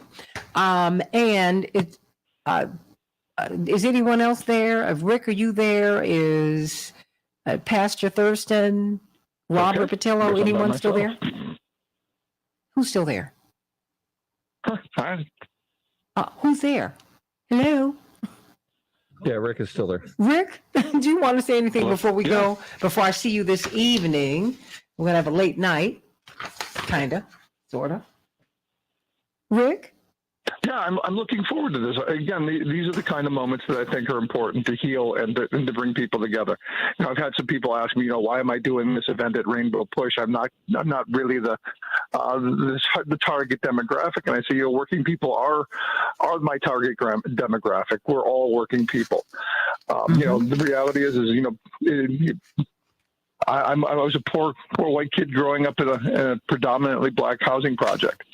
And I learned very young, the only color that really matters is green, because in that moment, none of us had it. We were all broke. And I watched as, we've been pitted against each other to deny us increase in wages, to deny us better jobs, better housing, better opportunities. Where I grew up, we weren't on the bus line back then.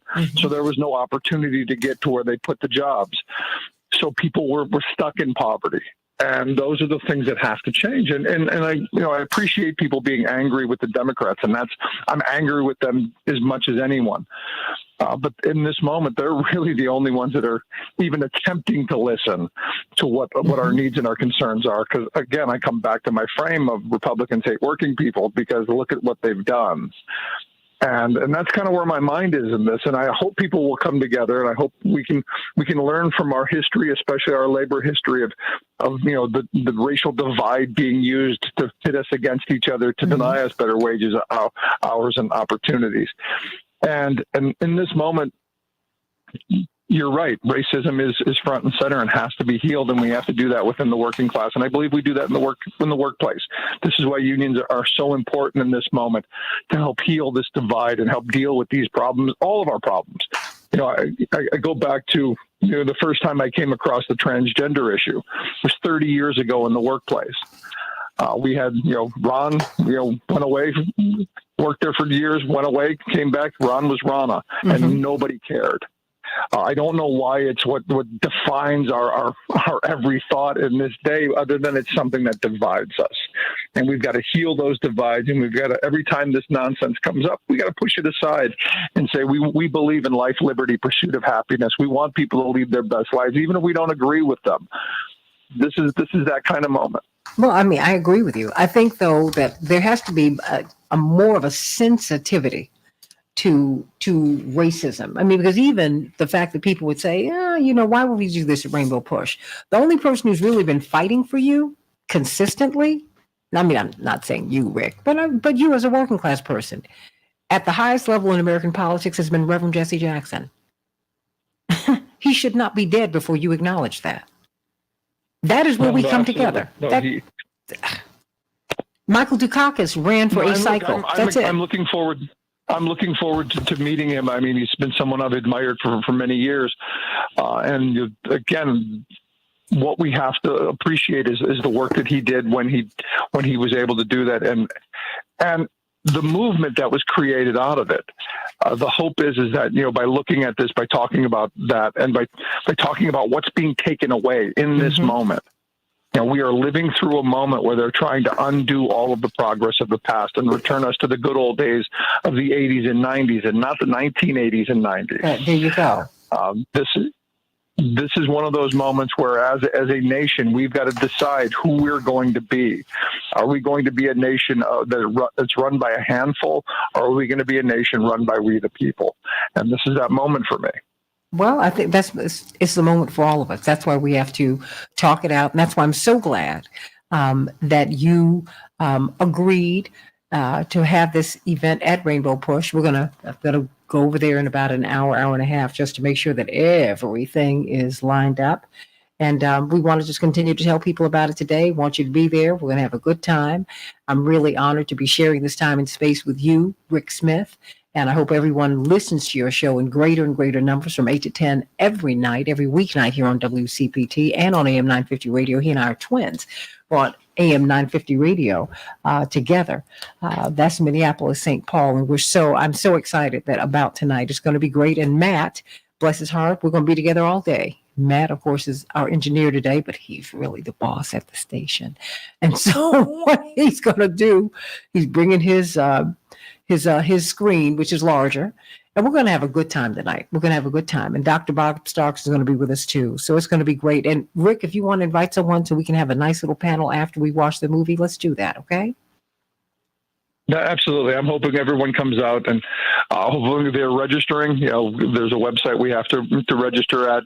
I want to make sure that people get to the right place and get the right information. But I think it's going to be a great night of sharing stories and talking, and figuring out what's the best way forward, especially given the information that's going to be laid out. I got to tell you, if you're not angry after this movie, if you're not making sure you're registered, making your plan to vote, and demanding that from yourself that you get out and vote, I don't know what will move you in that direction.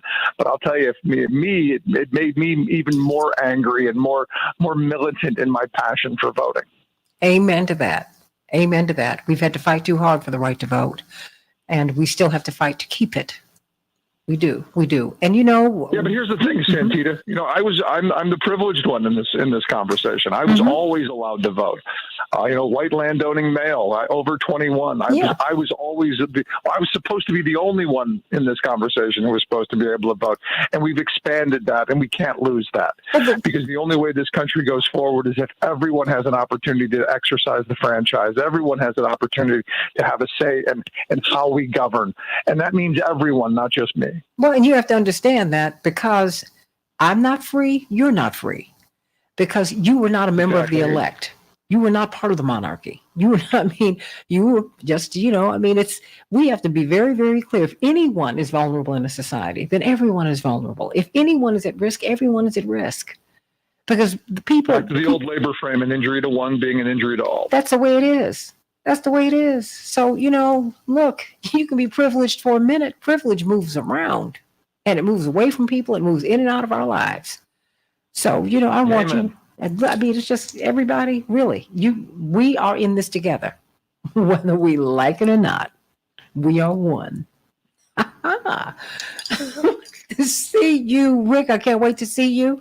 I'm gonna get there before 5, but like I said, I'm going there in about an hour and a half. I'll be there by 9:30, just making sure that everything is what it's supposed to be. And Matt, I don't know, Matt is running, trying to keep the station afloat. Yeah, I'm here. Oh, okay. Matt, we're so glad we're going to be with you today. I'm from 6 until 8. Yep, and I will see everyone this evening. Okay. Well, you're going to be there helping to put up the screen, so we have to go. We have to go grab lunch. How about that? I will be hungry. Well, you will get a treat. All righty. I'll see you, everybody. God bless. See you tonight at Rainbow Push at 930 East 50th Street. God bless you. Love you, everybody. And